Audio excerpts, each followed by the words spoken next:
మానవ శరీరంపై పరిశోధన, జంతువులపై పరిశోధన, పక్షులపై పరిశోధన, చేపలపై పరిశోధన, అడవులపై పరిశోధన, సముద్రాలపై పరిశోధన, ఖగోళంపై పరిశోధన, రసాయనాలపై పరిశోధన, రోగాలపై పరిశోధన, ఔషధాలపై పరిశోధన, వరి గింజలపై పరిశోధన, చివరకు ఆరోగ్యానికి హానికరమైన పొగాకుపైన పరిశోధన. మరణించిన తరువాత మరో జీవితంపై, మరో లోకంపై ఏది పరిశోధన, ఎక్కడి పరిశోధన? మనిషి జీవితకాలంలో ఆత్మ సంబంధమైన జ్ఞానమును నేర్పిస్తూ తెలుగు రాష్ట్ర ప్రజలకు ఒక అద్భుత అవకాశంగా సంకల్పించబడిందే నిత్య జీవ పరిశోధన. నిత్య జీవ పరిశోధన అను బైబిల్ కన్వెన్షన్ 6 రాత్రింబవళ్లు అనగా 2017 జనవరి మాసంలో 13, 14, 15, 16, 17 మరియు 18వ తేదీ వరకు ప్రతిరోజు 2 ఆలోచనాత్మకమైన తరగతులు. మానవ శరీరము మహిమ శరీరముగా మారగలదా?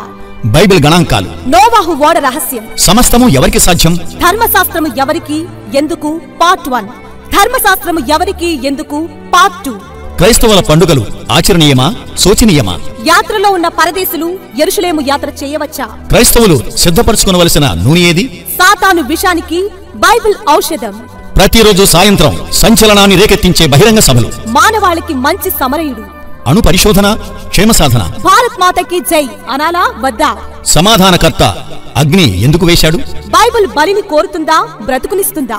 ఇందు ముఖ్య వాక్యోపదేశకులు బ్రదర్ జె మణికుమార్ గారు, son of God Christ church, Samalkot, తూర్పు గోదావరి జిల్లా. క్రైస్ట్ చర్చ్ సామలకోట మరియు స్క్రిప్చర్స్ ఎడ్యుకేషనల్ సొసైటీ సామలకోట వారి తరపున మీకు, మీ కుటుంబములకు ఇదే మా ప్రేమపూర్వక ఆహ్వానం. ప్రార్థన చేసుకుందామండి. పరలోకమందున్న మా తండ్రి, నిత్యజీవ పరిశోధన 2017 ఈ మహా కార్యక్రమంలో 4వ దినంలో బహిరంగ సభలోనికి మమ్మల్ని తీసుకుని వచ్చినందుకు, శ్రేష్టమైనటువంటి మీ మాటలు మా కొరకు నిక్షిప్తం చేసినందుకు మా హృదయపూర్వకమైన నమస్కారములు మీకు తెలియజేస్తూ,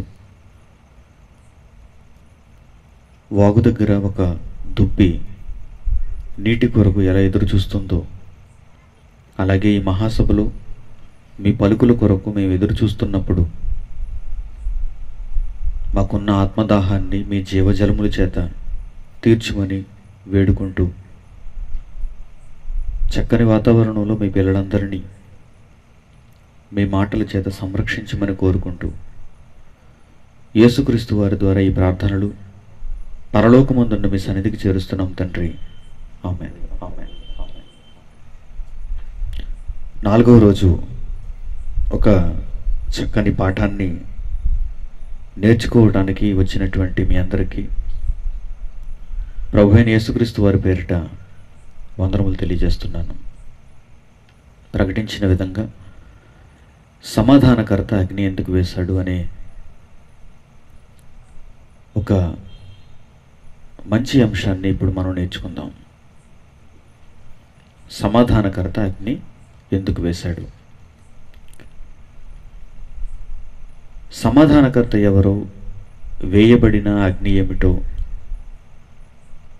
దీనిని గూర్చినటువంటి వివరం బైబిల్లో ఉన్నటువంటి మహాజ్ఞానం ఈ సందర్భంలో మనం పరిశీలన చేద్దాం. ఈ అంశాన్ని మనం చూస్తున్నప్పుడు సమాధానకర్త అగ్ని వేస్తాడా? ఒకవేళ అగ్ని వేసినట్టయితే అది ఏ విధంగా ఉంటుంది? ఎందుకు అగ్ని వేయబడింది అనే ప్రశ్నలు మన మదిలో రాక తప్పదు. ప్రియమైన వారులారా, మానవ జాతిని దేవుడు భూమి మీదకు పంపించినప్పుడు పరలోకమందున్న తండ్రి మనుషులకు తన మాటలను చెప్పి నేర్పించి వారిని సమాధానపరచాలి అని ఆశపడ్డాడు. భూమి మీద ఉన్న మనుషులకు దేవుని జ్ఞానమును నేర్పించి వారిని సమాధానపరచాలి.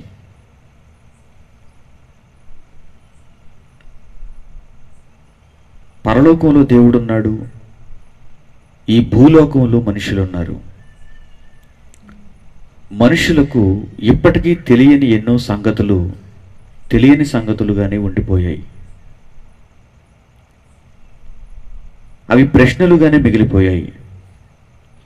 అందువలన దేవుడు తన మాటలను భూమి మీదకు పంపించి సమాధానాలను మనుషులకు అనుగ్రహిస్తున్నాడు. ఒకవేళ ఆయన మాటలే కనుక ఈ సమాజంలో లేకపోతే సమాధానం అనేదే మనుషులకు లేదు. జవాబు లేనటువంటి ప్రపంచంగా మనం ఈ లోకాన్ని చూడవలసి వచ్చేది. అందుకే దేవుడు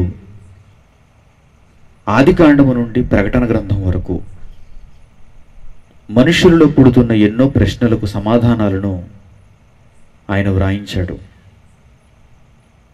అవన్నీ సత్యమైనవి, అవన్నీ యథార్థమైనవి. ఈరోజు లోకంలో బైబిల్తో పాటుగా ఎన్నో పుస్తకాలు గ్రంథాలయాలలో మనకు కనిపిస్తున్నా కానీ అన్నింటిలో మానవ జాతికి కలిగే ప్రశ్నలకు సమాధానాలు లేవు. మానవులు అడుగవలసినటువంటి ప్రశ్నలు కొన్ని ఉన్నాయి. మనుషులు పుట్టిన తరువాత, ఈ భూమి మీద అడుగుపెట్టిన తరువాత నేర్చుకునవలసిన సమాధానాలు కొన్ని ఉన్నాయి. అవి ఈ లోకమందున్న శాస్త్రాలలో మనకు కనిపించవు. ఆ ప్రశ్నలు మనిషి తన జీవిత కాలంలో సాధించగలిగిన వాడుగా ఉన్నప్పుడు మాత్రమే మరో లోకానికి అతడు వెళ్ళగలడు. మా జీవిత కాలంలో మేము ఎన్నో ప్రశ్నలకు సమాధానాలను విన్నామండి, చూసామండి, చదువుకున్నామండి, నేర్చుకున్నామండి, పరీక్షలు రాసామండి, పట్టాలు పొందామండి అని ఒకవేళ మీరు అనుకుంటే అవన్నీ చాలా చిన్న చిన్న ప్రశ్నలు. వాటి వలన మనిషి మరో లోకాన్ని సాధించడానికి అవకాశం లేదు. లోకమందున్న శాస్త్రాలు, ఒక జీవశాస్త్రం, ఖగోళ శాస్త్రం, మానవ ఆకార నిర్మాణ శాస్త్రం, వృక్షశాస్త్రం, పురుగులను గూర్చిన శాస్త్రం, పదార్థాలను గూర్చిన శాస్త్రం, శక్తులను గూర్చిన శాస్త్రం, వీటన్నిటిలో మరో లోకానికి మనిషిని చేర్చే సమాధానాలు లేవు. ప్రతి మనిషి ముందు మొట్టమొదట తెలుసుకోవలసిన మంచి సంగతులను ప్రశ్నలుగా, సమాధానాలుగా దేవుడు తన గ్రంథంలో పొందుపరిచాడు. అందుకే బైబిల్ ఒక్కటే ప్రపంచంలో మిగిలిన పుస్తకాలన్నింటికంటే భిన్నంగా కనిపిస్తుంది, గొప్పగా కనిపిస్తుంది. దానిని చదివిన నాడు మనిషికి ఎన్నో ప్రశ్నలకు సమాధానాలు దొరుకుతాయి. ప్రారంభ కాలంలోనే, ప్రారంభ పుస్తకంలోనే దేవుడు మొదటి పేజీలలోనే ఎన్నో ప్రశ్నలకు దేవుడు సమాధానాన్ని అనుగ్రహించాడు. అందులో ఖగోళ శాస్త్రానికి సంబంధించిన ప్రశ్నలకు సమాధానాలు ఉన్నాయి. మానవుని యొక్క శరీరానికి సంబంధించిన ప్రశ్నలకు అందులో సమాధానాలు ఉన్నాయి. మొదటి మానవుని జననానికి సంబంధించిన ప్రశ్నలకు అందులో సమాధానాలు ఉన్నాయి. భూమి మీద ఏదైనా ఒక శాస్త్రం పుట్టింది అంటే ఆ శాస్త్రం యొక్క ఉనికి పట్టంతా బైబిల్లోనే మనకు కనిపిస్తుంది. జంతువులు, చేపలు, పక్షులు, వృక్షములు, పదార్థములు, ఇలా ప్రకృతిలో మనం దేనిని చూసినా దానికి సంబంధించిన మూలాంశములన్నీ బైబిల్లో మనకు కనిపిస్తాయి. బైబిల్లో దేవుడు ప్రశ్నలు ఇవ్వటానికి ఆయన ఆలోచించలేదు, కానీ సమాధానాలు ఇవ్వటానికి ఆయన చూశాడు. మానవ జాతికి కలిగే ప్రశ్నలకు నేను సమాధానాలను రాయించాలని దేవుడు అనుకున్నాడు. అందుకే తన గ్రంథము నిండా సమాధానాలనే దేవుడు రాయించాడు. ఒకవేళ మనిషికి ప్రశ్న అడగటం కూడా ఒకవేళ చేత కాకపోతే ఆయనే మరలా ప్రశ్న అడుగుతూ సమాధానాలను మరలా చెబుతున్నాడు. ఆయన ప్రశ్న వేస్తున్నాడు, మరలా సమాధానం చెబుతున్నాడు. అంటే ఒక్కొక్కసారి మనిషికి ప్రశ్న వేసేటువంటి జ్ఞానం కూడా ఉండదు అనేది దేవుని ఆలోచన. ఈ లోకంలోనికి మనలను పంపించినటువంటి దేవుడు లోకజ్ఞానంలో మునిగి లోకస్తులు అడిగే ప్రశ్నలకు సమాధానాలు నేర్చుకోమని కోరుకోలేదు. ఆయన ప్రశ్నలను నేర్చుకొని ఆయన ప్రశ్నలకు సమాధానాలను గ్రహించాలని కోరుకున్నాడు. కానీ ఇది ఈరోజు బ్రతుకుచున్నటువంటి మనిషికి ఒక మతం అయిపోయింది, చులకనైపోయింది. దేవుడు తన ప్రజలను ఉన్నతమైన స్థాయిలో చూడాలనుకుని సమాధానాలను అనుగ్రహించాడు. ఒక మంచి సందర్భాన్ని మీకు చూపిస్తాను. దేవుడు ప్రశ్నలు అడుగుతూ సమాధానాలు చెబుతున్నటువంటి సందర్భం మనకు కనిపిస్తుంది. యోబు గ్రంథము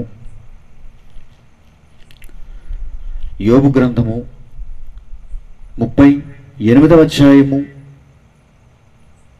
1వ వచనం నుంచి జాగ్రత్తగా చూడండి. యోబు గ్రంథము 38వ అధ్యాయము 1వ వచనం నుంచి. అప్పుడు యెహోవా సుడిగాలిలో నుండి ఎలాగున యోబునకు ప్రత్యుత్తరం ఇచ్చెను. మనిషి అడుగవలసిన ప్రశ్న ఏది? మనిషి వెతకవలసిన సమాధానమేది? దేవుడు దీనిని ఇక్కడ ప్రస్తావిస్తున్నాడు. అప్పుడు యెహోవా సుడిగాలిలో నుండి ఎలాగున యోబునకు ప్రత్యుత్తరం ఇచ్చెను. జ్ఞానము లేని మాటలు చెప్పి ఆలోచనను చెరుపుచున్న వీడెవడు? లోకంలో ఎందరూ జ్ఞానము లేని మాటలు చెప్పి ఆలోచన చెరుపుతున్నారు. నీవు నేర్చుకోవలసిందేంటి? నీవు అడగవలసిన ప్రశ్న ఏంటి? నీ దగ్గర ఉండవలసిన సమాధానం ఏంటి? జ్ఞానము లేని మాటలు చెప్పి నీ ఆలోచన అంతటినీ చెరిపేస్తున్నాడు. లోకంలో ఉన్న దుష్టుడు, లోకంలో ఉన్న అపవాది ఆది మానవుల దగ్గర నుంచి, మొదటి మనిషి అయిన ఆదాము హవ్వల దగ్గర నుంచి ఇప్పటి వరకు పుట్టుకొస్తున్న ప్రతి మనిషి ఆలోచనను వాడు చెరిపేస్తున్నాడు. వ్యర్థమైన మాటల చేత, పనికిమాలిన మాటల చేత. అందులో నీతి లేదు, అందులో న్యాయం లేదు, అందులో వాస్తవం లేదు, అందులో నిన్ను పరలోకానికి చేర్చే మాట లేదు, జ్ఞానం లేదు. యోబుతో ఆనాడే దేవుడు ఏమంటున్నాడంటే, జ్ఞానము లేని మాటలు చెప్పి ఆలోచనను చెరుపుచున్న వీడెవడు? పౌరుషము తెచ్చుకుని నీ నడుము బిగించుకొనుము, నేను నీకు ప్రశ్న వేయుదును, నీవు దానిని నాకు తెలియచెప్పుము అంటున్నాడు. చూడండి, దేవుడే ప్రశ్నలు అడిగే మంచి మనసును మనిషికి కలిగిస్తున్నాడు. చూడండి, ప్రశ్నలు అడగటం కూడా మనిషికి చేత కాదని దేవుని భావం అక్కడ. జ్ఞానం లేని మాటలు చెబితే నీవు వాడి దగ్గరికి వెళ్ళి నీ ఆలోచన అంతటిని పాడు చేసుకుంటున్నావు.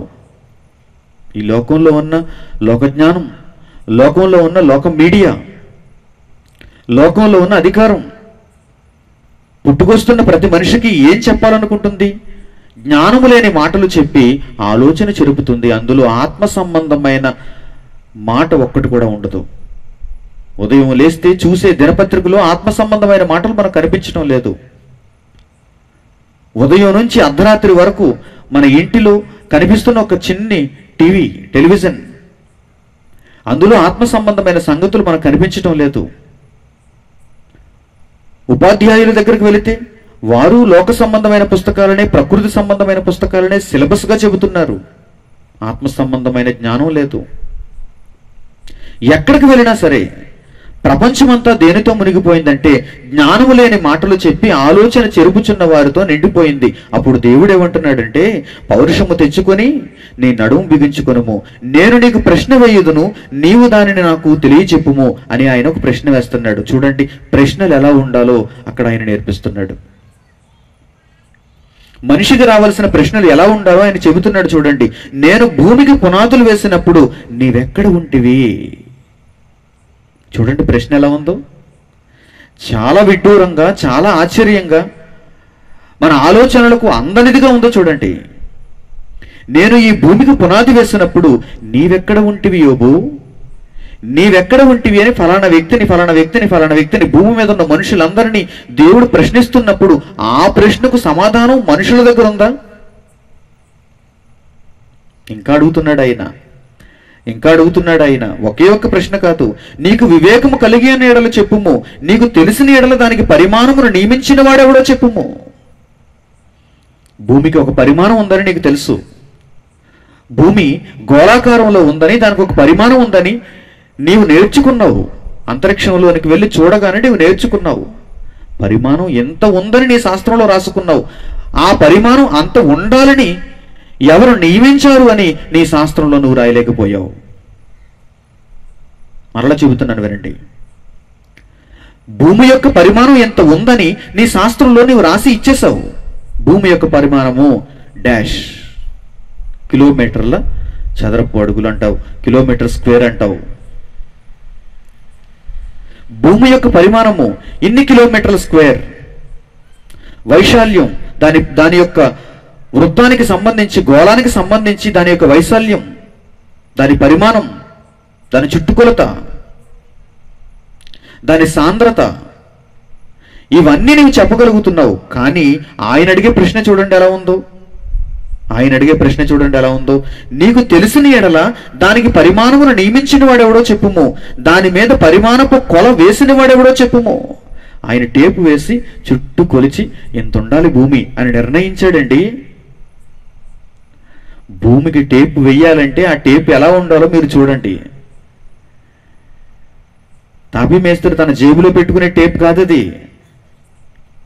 అది చిన్ని టేప్. అది ఒక 5 మీటర్ల టేప్ మీ దగ్గర ఉండొచ్చు, 10 మీటర్ల టేప్ మీ దగ్గర ఉండొచ్చు, ఒక 15 మీటర్ల టేప్ మీ దగ్గర ఉండొచ్చు. కిలోమీటర్ టేప్ ఎక్కడైనా చూసారా?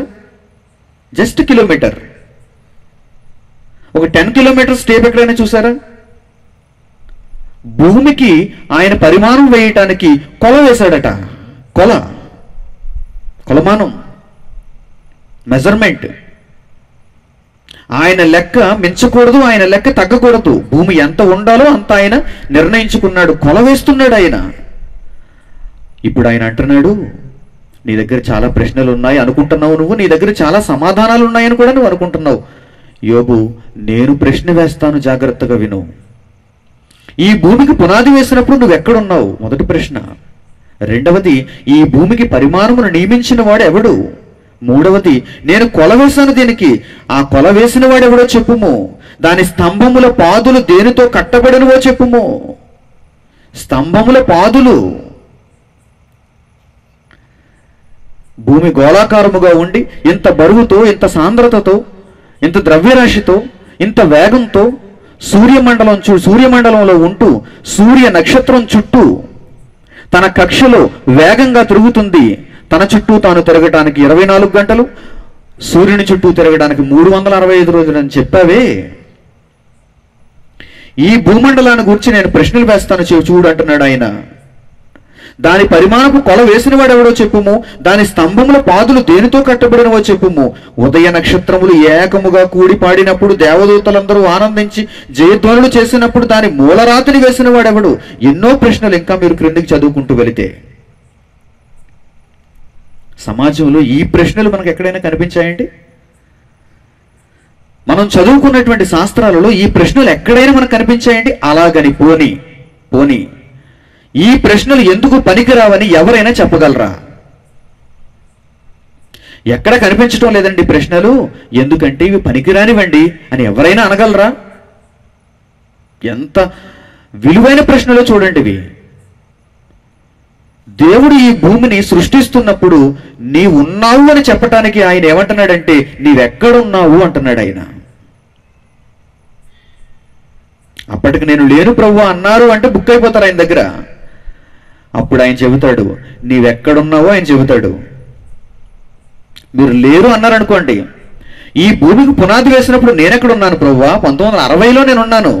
60లో పుట్టాను నేను. నా డేట్ ఆఫ్ బర్త్ 1960, నా డేట్ ఆఫ్ బర్త్ 1950, నా డేట్ ఆఫ్ బర్త్ 1947 అని ముసలివారు ఎవరైనా పోని, నా డేట్ ఆఫ్ బర్త్ 1990 యవనస్తులు ఎవరైనా పోని అని మీరు అనుకుంటే, భూమికి పునాది వేసినప్పుడు నీవెక్కడ ఉంటివి అని అడిగిన ఆయన ప్రశ్నలో ఎంత వివేకం ఉందంటే, అప్పటికి నీవు ఉన్నావు అని చెప్పటానికి ఆ ప్రశ్న ఆయన వేశాడు.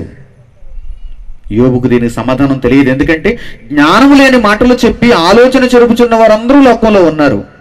యోబు ఆలోచన కూడా అలాగే చెడిపోతుంది. అప్పుడు దేవుడు ఎంటర్ అవుతున్నాడు, దేవుడు మాట్లాడుతున్నాడు. ఆయన ప్రశ్నలు ఆయనే సమాధానం చెప్పాలి. మనుషులకు ఆయన ప్రశ్నలు అడుగుతున్నాడు, ఆయనే సమాధానం చెప్పాలి. ఏమంటున్నాడు చూడండి ఆయన తరువాతి మాటలలో. ఇవన్నీ మనం చదువుకున్న తర్వాత 38వ అధ్యాయము 21వ వచనం జాగ్రత్తగా చూడండి. 21వ వచనం, ఇదంతయు నీకు తెలిసి ఉన్నది కదా, నీవు బహువృద్ధుడవు, నీవు అప్పటికి పుట్టి ఉంటివి అంటున్నాడు చూడండి. యోబుతో ఏమంటున్నాడు దేవుడు? ఇదంతా నీకు తెలుసు కదా, నేను కొల వేసినప్పుడు నీకు తెలియదా? నువ్వు ఉన్నావు. దాని స్తంభముల బాదులు కట్టబడినప్పుడు నీవున్నావు. ఉదయ నక్షత్రములన్నీ ఏకముగా కూడి పాడినప్పుడు నీవు ఉన్నావు. ఇదంతయు నీకు తెలుసు కదా, నీవు బహువృద్ధుడవు, అప్పటికి నీవు పుట్టి ఉన్నావు. నీవు అప్పటికే పుట్టావు. యోబుకు ఈ మాటలు వినేసరికి ఆశ్చర్యం కలుగుతుంది. నేను నా తల్లి గర్భంలో నుండి పుట్టినప్పుడే పుట్టిన దినం అనుకున్నాను. ఈ భూమి మీద అడుగు పెట్టినప్పుడే నా ఉనికి ప్రారంభమైంది అనుకున్నాను. కానీ దేవుడు ఇలా మాట్లాడుతున్నాడేంటి? నేను అప్పటికున్నానా? భూమిని దేవుడు తయారు చేస్తున్నప్పుడు, దీనికి ఒక కొలను దేవుడు ఏర్పాటు చేస్తున్నప్పుడు అప్పుడు నేనున్నానా? యోబు ఆలోచిస్తున్నాడు. ఎలా ఉన్నాడు యోబు? యోబు అప్పటికే ఎలా పుట్టి ఉన్నాడు? దేవుని దగ్గర ఎలా ఉన్నాడు యోబు? అప్పుడు ఆలోచించాలి మీరు. మరలా దైవ గ్రంథాన్ని మీరు పరిశోధించాలి. ఎలా ఉండగలను నేను అప్పటికి? నా ఉనికి ఇప్పుడు ప్రారంభమైంది కదా, నేను అప్పటికి ఎలా ఉండగలను? అప్పుడు మరలాని మీరు దైవ గ్రంథాన్ని పరిశీలిస్తూ చూస్తే దేవుడు మరొక చోట దీనికి సమాధానాన్ని వ్రాయించాడు. కీర్తనల గ్రంథము 119వ అధ్యాయము. కీర్తనల గ్రంథము 119వ అధ్యాయము 57వ వచనం. యెహోవా నీవే నా భాగము, యెహోవా నీవే నా భాగము. పరలోకమందున్న తండ్రి, నీవు నా భాగానివి. నీలో నుండి ఒక భాగముగా నేను భూమి మీదకి వచ్చాను. దేహాన్ని ధరించుకుని భూమి మీదకి వచ్చాను. ఆత్మగా నేను ఎవరిని అంటే నీ భాగాన్ని అంటున్నాడు. అంటే దేవునిలో ఒక భాగమై ఆ కాలంలో యోబు ఉన్నాడు, ఆ కాలంలో మీరున్నారు, ఆ కాలంలో నేనున్నాను. ఆయనలో భాగాలుగా ఇమిడిపోయి ఉన్నాం. ఆ తరువాత ఆయన ఆయా కాలాలలో మనుష్యులను తన భాగాలుగా విడదీసి పంపిస్తున్నాడు. తల్లి గర్భంలోనికి పంపిస్తున్నాడు. తల్లి గర్భంలో ఊపిరి పోసుకున్నాం, భూమి మీదకి వచ్చాం. ఒక చిన్ని బ్రతుకు కాలాన్ని కలిగి ఉన్నాం. ఈ బ్రతుకు కాలంలో దేవుని యొక్క సమాధానాలు తెలియకపోతే చాలా కష్టం. మరలా ఆయన భాగంగా పరలోకానికి వెళ్ళే అవకాశం ఉండదు. ఈ రహస్యాలన్నీ అర్థమైతేనే, ఆయన జ్ఞానం మనకు తెలిస్తేనే మరలా ఆయన లోకానికి వెళ్ళే అవకాశం ఉంటుంది. లేదు అంటే ఆయన కుమారులైనా ఆయన సేవకులైనా పాతాళ లోకానికి వెళ్ళిపోక తప్పదు. దారి తప్పిన వారు ఎవరైనా సరే, మార్గము తప్పిన వారు ఎవరైనా సరే ఆయన విడిచిపెట్టడు. ఆయనలో నుండి వచ్చిన భాగాలనైనా, ఆయన సేవ చేసే ఒకనాటి సేవకులనైనా సరే దేవుడు ఎవరిని విడిచిపెట్టడు. దుష్టుడెవరు? ఎవరి చేత పుట్టింపబడిన వాడు కాదు, దేవుని చేత పుట్టింపబడిన వాడే. ఒకనాడు దేవునికి సేవకుడే, ఒకనాడు దేవుని కొరకు పనిచేసిన వాడే. పురాతన కాలంలో దేవుని కొరకు పనిచేసిన వాడు. ఆ తరువాత మహోన్నతులతో నన్ను నేను సమానుడుగా ఎంచుకుంటాను అనే ఆలోచన వాడిలో పుట్టింది, వెంటనే తోసేశాడు. పరలోకంలో అపరిశుద్ధతకు స్థానం లేదు గనక అక్కడి నుంచి పొమ్మన్నాడు. ఆ తరువాత వాడికి పాతాళం అనేటువంటి లోకాన్ని సిద్ధపరిచాడు. వాడిని వెంబడించిన దూతలు కూడా అక్కడికి వెళ్ళిపోయారు. ఒకప్పుడు వీరందరూ ఎవరు? దేవుని సేవకులు. ఒకప్పుడు మనమందరం దేవుని కుమారులుగా, దేవునిలో ఉన్న భాగాలుగా ఉండేవారం. దేవుని ఆజ్ఞలు నెరవేర్చకపోతే, దేవుని ఇష్టాన్ని కనుక మనం నెరవేర్చకపోతే, ఆయన సమాధానములు మనకు అర్థం కాకపోతే మనం కూడా ఆ తప్పిపోయిన దేవదూతలాగే క్రింది ఉన్న లోకంలో వెళ్ళిపోక తప్పదు. ఆ పాతాళ లోకానికి వెళ్ళిపోక తప్పదు. యేసుక్రీస్తు ధనవంతుడు లాజరు సందర్భాన్ని చెబుతున్నాడు. ధనవంతుడు ఎవరు? దేవునిలో నుండి ఒక భాగంగా వచ్చినవాడు, దేవుని కుమారుడుగా వచ్చినవాడు. ఇస్కరియోతు యోధ ఎవరు? దేవునిలో నుండి ఒక భాగంగా వచ్చినవాడు, యేసు శిష్యులలో ఒకనిగా లెక్కింపబడిన వాడు, యేసు కూడా తిరిగినవాడు, యేసు మహాజ్ఞానాన్ని విన్నవాడు. పోయి ఎందుకు ఊరి పెట్టుకున్నాడు? పాతాళ లోకానికి ఎందుకు జారిపోయాడు? ప్రియమైన వారులారా, జాగ్రత్తగా మీరు ఆలోచించాలి. దేవుని సమాధానాలు భూమి మీద మనిషికి చాలా అవసరం. కానీ లోకం వాటికి గొప్పతనాన్ని ఇవ్వకపోవటం వల్ల, ఎవరూ వాటిని గురించి మాట్లాడకపోవటం వల్ల, చర్చించకపోవటం వల్ల అవి ఎక్కడ ఎవరికి వినిపించడం లేదు. దేవుడు భూమి మీద మనుషులకు సమాధానాలను ఇవ్వాలనుకున్నాడు. ఆయన దగ్గర చాలా సమాధానాలు ఉన్నాయి. దేవుని దగ్గరకు వెళ్ళిన ప్రతి ఒక్కరికి సమాధానం దొరుకుతుంది. మంచి మాట ఇప్పుడు మనం చూద్దాం. కీర్తనల గ్రంథం 29వ అధ్యాయం 11వ వచనం. కీర్తనల గ్రంథము 29వ అధ్యాయము 11వ వచనం జాగ్రత్తగా చూడండి. 11వ వచనం. కీర్తనల గ్రంథము 29వ అధ్యాయము 11వ వచనం. దావీదు రాసినటువంటి మాటలు. యెహోవా తన ప్రజలకు బలము అనుగ్రహించును, యెహోవా తన ప్రజలకు సమాధానము కలుగ చేసి వారిని ఆశీర్వదించును అంటున్నాడు. ఏంటి సమాధానం అంటే? This is answer. యెహోవా తన ప్రజలకు సమాధానం అనుగ్రహించును. ప్రశ్నతో ఉన్నవాడిని చూడండి, సమాధానంతో ఉన్నవాడిని చూడండి. ప్రశ్నతో ఉన్నవాడు అసలు ఏమీ చేయలేడు. తన మనసంతా అదోలా ఉంటుంది. దేని మీద అతడు దృష్టిని కేంద్రీకరించలేడు. ఎందుకంటే ప్రశ్నతో ఉండిపోయాడు. అతని దగ్గర కోట్ల రూపాయల ఆస్తి నుంచండి, ప్రశ్నే ఉంది అతనికి ముందు. అతని దగ్గర ఐశ్వర్యం నుంచండి, అతని దగ్గర ఒక ప్రశ్న ఉండిపోయింది కనుక అతడు ఐశ్వర్యం కూడా తీసుకోడు. రాజైన నెబుకద్నెజరు మీ అందరికీ తెలుసు, బబులోను మహారాజు. అతనికి రాత్రి వేళ ఒక కల వచ్చింది, ఒక దర్శనం వచ్చింది. ఆ దర్శనాన్ని ఉదయం అయ్యేసరికి మర్చిపోయాడు. దర్శనం ఏమొచ్చిందో మర్చిపోయాడు. అప్పుడు ఆ దేశంలో ఉన్నటువంటి మహామహులందరినీ పిలుస్తున్నాడు. దర్శనాలకు భావాలను చెప్పగలిగినటువంటి మేధావులందరినీ పిలుస్తున్నాడు. వారితో ఏమంటున్నాడో తెలుసా? నేను రాత్రి వేళ ఒక కల కన్నాను, కలను మర్చిపోయాను. ఆ కళ మీరే చెప్పాలి, కళకు భావాన్ని కూడా మీరే చెప్పాలన్నాడు. అంతే, అందరూ చేతులు ఎత్తేశారు. అప్పుడు దానియేలు ఆయన కన్న కలను చెప్పాడు, ఆ కళకు భావాన్ని చెప్పాడు. చరిత్రలో మీకు తెలుసు. ప్రియమైన వారులారా, సమాధానం లేకపోతే ఒక వ్యక్తి తన ముందు ఎన్ని ఉంచినా సరే ఆ ప్రశ్నను మాత్రమే పట్టుకుని ఉంటాడు. ఆ రోజు నెబుకద్నెజరు మహారాజుకు తన రాజ్యం మీద లేదు, తన ముందున్నటువంటి సంపద మీద లేదు, ఇక దేని మీద అతని దృష్టి లేదు. నాకు రాత్రి వేళ ఒక కల వచ్చింది, ఆ కళకు భావం తెలియదు. దానిని చెబితేనే నేను అన్నం ముట్టుకుంటాను, దాన్ని చెబితేనే నేను ప్రశాంతంగా ఉండగలను. నిజంగా మనుషులకు ఈ ప్రశ్నలు వారి దగ్గర వరకు వెళ్ళక గాని నిజంగా వారి దగ్గరకు వెళ్ళి వారు నిజంగా వాటి కొరకు ఆలోచించడం మొదలు పెడితే ఏ వ్యక్తి పడుకోలేడు, ఏ వ్యక్తి నిద్రపోలేడు. అందుకే మనిషి ఎలా మారిపోతున్నాడంటే, ఉండే కొద్దీ రాను రాను మనిషి ఎలా మారిపోతున్నాడంటే అసలు ప్రశ్నల జోలికే వెళ్ళకూడదు, వెళ్ళకపోవడం మంచిది. మనసు బాగోలేదనుకోండి ఏం చేస్తాడు? ఒక వ్యక్తి మనసు బాగోలేదనుకోండి ఏమంటాడు?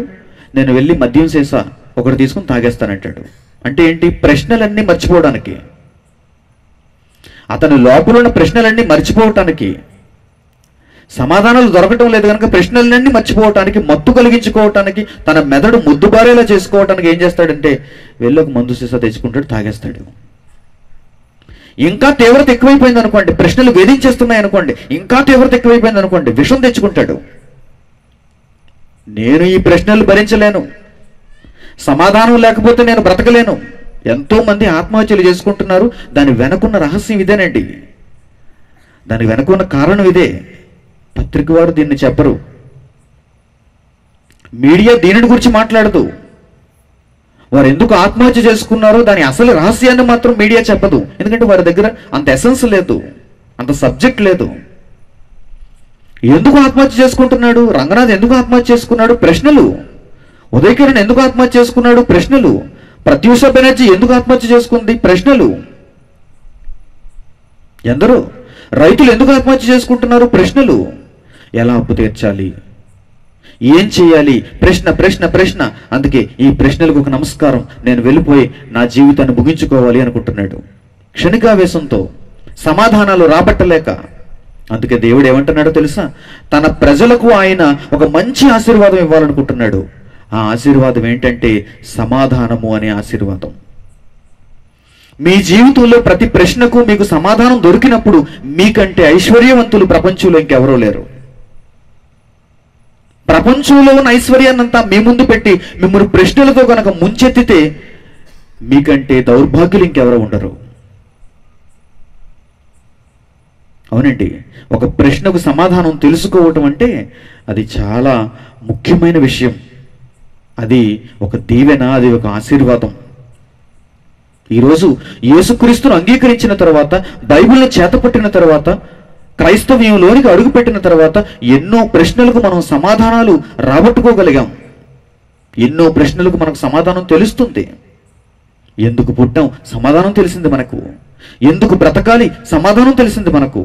ఉదయం లేచిన దగ్గర నుంచి రాత్రి పండుకునేంత వరకు మన జీవిత గమ్యం ఏంటి, ఎలా అడుగులు వేయాలి, ఎలా మాట్లాడాలి, ఎందుకొరకు పని చేయాలి, నా కుటుంబం యొక్క పరిస్థితి ఏంటి, ఎందుకు నేను ఈ కుటుంబంలో ఉన్నాను, నాకెందుకు వివాహం అయింది, నాకెందుకు పిల్లలు పుట్టారు, ఆ పిల్లలను నేను ఎలా పెంచాలి, నా విధి విధానాలు ఏంటి, ఆ తర్వాత నేను ముసలివాడనై చనిపోయిన తర్వాత నేను ఎక్కడికి వెళ్ళాలి, ఎన్ని లోకాలున్నాయి. చూసారా, ఎన్ని ప్రశ్నలకు సమాధానాలను దేవుడు మనకు తన గ్రంథంలో పొందుపరిచాడు. This is the blessing. ఇదే ఆశీర్వాదం. దేవుడే అంటున్నాడు ఈ మాట. చూడండి ఆయన ఏమంటున్నాడు. కీర్తనల గ్రంథము 29వ అధ్యాయము 11వ వచనం, యెహోవా తన ప్రజలకు సమాధానము కలుగు చేసి వారిని ఆశీర్వదించును. యెహోవా తన ప్రజలకు సమాధానము కలుగు చేసి వారిని ఆశీర్వదించును. ప్రియమైన వారలారా, దేవుని దగ్గర మనిషి ప్రశ్నలన్నిటికీ మంచి సమాధానం ఉంది. మంచి సమాధానం ఇవ్వాలి. నరకానికి తీసుకుని వెళ్ళిపోయే చెడ్డ సమాధానాలు కాదు, పనికిరాని మాటలు కాదు. అవన్నీ దుష్టుడి దగ్గర ఉన్నాయి. అప్పటికప్పుడు మనలను శాంతింపచేసి నరకంలోనికి తీసుకుని వెళ్ళిపోయే దుష్ట మార్గంలో మనలను నడిపించడానికి వాడి దగ్గర కుటిలమైనటువంటి సమాధానాలు ఉన్నాయి. కానీ దేవుని దగ్గర గొప్ప సమాధానాలు, మంచి సమాధానాలు, న్యాయమైన సమాధానాలు ఉన్నాయి. అవి పరలోకానికి మనలను తీసుకుని వెళ్తాయి. దేవుడు ఈ విధంగా ప్రారంభ కాలం నుంచి తన పిల్లలైన వారికి, భూమి మీద ఉన్న మనుషులకు తన సమాధానాలను ఇస్తూ ఆశీర్వదిస్తున్నాడు. ఎవరైతే ఆయన సమాధానం దగ్గరకు వస్తున్నారో వారందరూ తమ ప్రశ్నలకు సమాధానాన్ని పొందుతున్నారు. ఇక కొంతకాలానికి దేవుడు తన కుమారుని భూమి మీదకి పంపించి పూర్తి సమాధానాన్ని అందించాలి అనుకున్నాడు. పరిపూర్ణమైనటువంటి సమాధానాన్ని తన కుమారుని ద్వారా భూమి మీద ఇవ్వాలి, అనుగ్రహించాలి అనుకున్నాడు దేవుడు. ఎందుకంటే భవిష్యత్తును గురించి కూడా మనకు ఈరోజు ప్రశ్నలు వస్తున్నాయి. భవిష్యత్తు ఎలా ఉండబోతుంది, ఈ భూమి ఎలా అంతమవబోతుంది, ఈ ప్రకృతి వినాశనం ఎప్పుడు జరుగుతుంది, దీనికి ముగింపు ఏంటి, ఎవరి వలన ఇది ముగింపబడుతుంది, వీటన్నిటికీ సమాధానాలు దొరకాలి అంటే తన కుమారుడైన యేసుక్రీస్తు భూమి మీదకు రావాలి.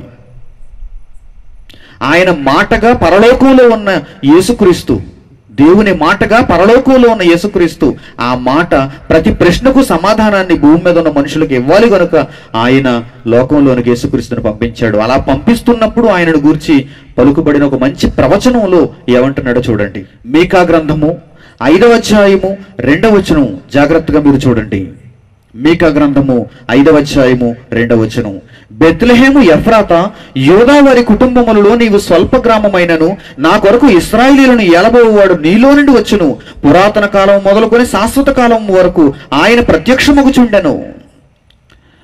పురాతన కాలము నుండి శాశ్వత కాలం వరకు ఆయన ప్రత్యక్షమగుచుండెను. ఆయన ఆయా కాలాలలో మనుషుల అవసరతను బట్టి సమాధానముగా భూమి మీదకు వస్తున్నాడు. పురాతన కాలంలో వచ్చాడు,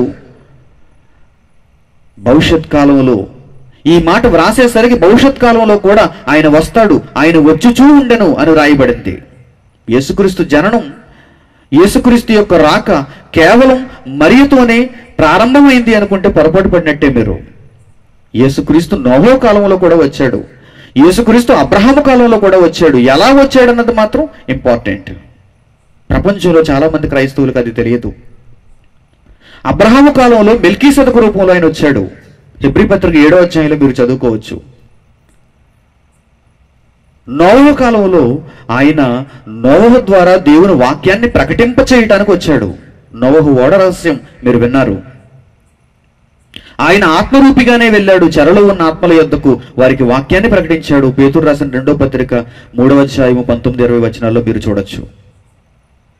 ప్రియులారా, యేసుక్రీస్తు ప్రారంభ కాలం నుంచి, పూర్వకాలం నుంచి ఆయన ప్రత్యక్షమగుచుండును అని వ్రాయబడింది. చూడండి, పురాతన కాలం మొదలుకొని శాశ్వత కాలం వరకు ఆయన ప్రత్యక్షమగుచుండెను. కాబట్టి శరీర రీతిగా ఆయన రావాలి అంటే, శరీరధారిగా ఆయన రావాలి అంటే మరి గర్భాన రావాలి. అందుకే ఈ ప్రవచనాన్ని చెబుతున్నాడు. బెత్లెహేము ఎఫ్రాతా యూదా వారి కుటుంబంలో నీవు స్వల్ప గ్రామమైనను నా కొరకు ఇశ్రాయేలీయులను ఏలబోవాడు నీలో నుండి వచ్చును. అతడు భూమి మీద ఉన్న మనుషులకు పరిపూర్ణమైన సమాధానాన్ని ఇవ్వటానికి భూమి మీదకు రాబోతున్నాడు. పురాతన కాలం మొదలుకొని శాశ్వత కాలము ఆయన ప్రత్యక్షమగుచుండెను. 3వ వచనం, కాబట్టి ప్రసవమగు స్త్రీ పిల్లను కనువరకు ఆయన వారిని అప్పగించును. అప్పుడు ఆయన సహోదరుల్లో శేషించిన వారును ఇశ్రాయేలులతో కూడా తిరిగి వత్తురు. ఆయన నిలిచి యెహోవా బలము పొంది తన దేవుడైన యెహోవా నామ మహాత్మ్యమును బట్టి తన మందను మేపును. కాగా వారు నిలుతురు. ఆయన భూమి అంతముల వరకు ప్రబలుడగును. ఆయన సమాధానమునకు కారకుడగును అని వ్రాయబడింది. చూడండి, యేసుక్రీస్తును గూర్చి భవిష్యత్తులో యేసుక్రీస్తు శరీరధారిగా వచ్చుటను బట్టి ఆయన ఒక మహా కార్యక్రమాన్ని నెరవేర్చడానికి భూమి మీదకి వచ్చి ఆ కార్యక్రమాన్ని చూపించటానికి మీకా ద్వారా దేవుడు ఈ ప్రవచనాన్ని రాయిస్తున్నాడు. యేసుక్రీస్తు వచ్చినప్పుడు ఆయన తన మంద మేపటానికి, తన వారికి అందరికీ ప్రశ్నలకు సమాధానాలు చెప్పటానికి ఆయన ఎలా వస్తాడో తెలుసా? కాగా వారు నిలుతురు. ఆయన భూమి అంతముల వరకు ప్రబలుడగును. ఆయన సమాధానమునకు కారకుడగును అని రాయబడింది. చూడండి, అంటే యేసుక్రీస్తు భూమి మీదకి వచ్చిన తర్వాత ఆయన సమాధానమునకు కారకుడవుతాడు. ఆయన యొద్ద చాలా సమాధానాలు, చాలా అనకూడదు, అన్ని సమాధానాలు యేసుక్రీస్తు దగ్గర ఉంటాయి. దేనికైనా యేసుక్రీస్తు దగ్గర సమాధానాలు ఉన్నాయి. అందుకే శిష్యులు తమ ఇళ్లకు వెళ్లకుండా యేసుక్రీస్తును వెంబడించడంలో ఉన్న పరమార్థం అదే. ఒకవేళ యేసుని విడిచి వెళ్ళిపోయారంటే ప్రశ్నలతో నిండిపోతారు. జనసమూహములు పెందలకడనే రావటానికి ఒకానొక కారణం ఇదే. యూదులు, పరిసయ్యులు, ప్రధాన యాజకులు, శాస్త్రులు, సద్దూకయ్యులు వీరందరూ యేసుక్రీస్తును నమ్మకపోయినా యేసుక్రీస్తు వెనక తిరగటంలో ఉన్న రహస్యం అదే. యేసుక్రీస్తుని నమ్మరు కదా, మరి యేసుక్రీస్తు దగ్గరికి ఎందుకు వచ్చేవారు? యేసుక్రీస్తుని వీరు అంగీకరించారు కదా, మరి యేసుకు దూరంగా ఉండొచ్చు కదా. లేదు, యేసుక్రీస్తు ఎక్కడ ఉంటే అక్కడే ప్రధాన యాజకులు, అక్కడే పరిసయ్యులు, అక్కడే సద్దూకయ్యులు, అక్కడే ధర్మశాస్త్రోపదేశకులు. ఎందుకంటే ఆయన దగ్గర ప్రశ్నలకు సమాధానాలు ఉన్నాయి. ఎప్పటి నుంచి ఆయన ప్రారంభిస్తున్నాడు? భూమి మీదకి వచ్చిన తర్వాత 12 ఏళ్లప్పుడు ఆయన యెరూషలేములో పండుగను ఆచరించడానికి వెళ్ళినప్పుడు కూడా ఆయన దేవాలయంలో బోధకుల మధ్య కూర్చుండి ప్రశ్నలు అడుగుచూ ఉండగా తల్లిదండ్రులు ఆయనను చూశారు. ఆయన ప్రత్యుత్తరములకు వారు ఆ రోజు విస్మయం పొందుతున్నారు.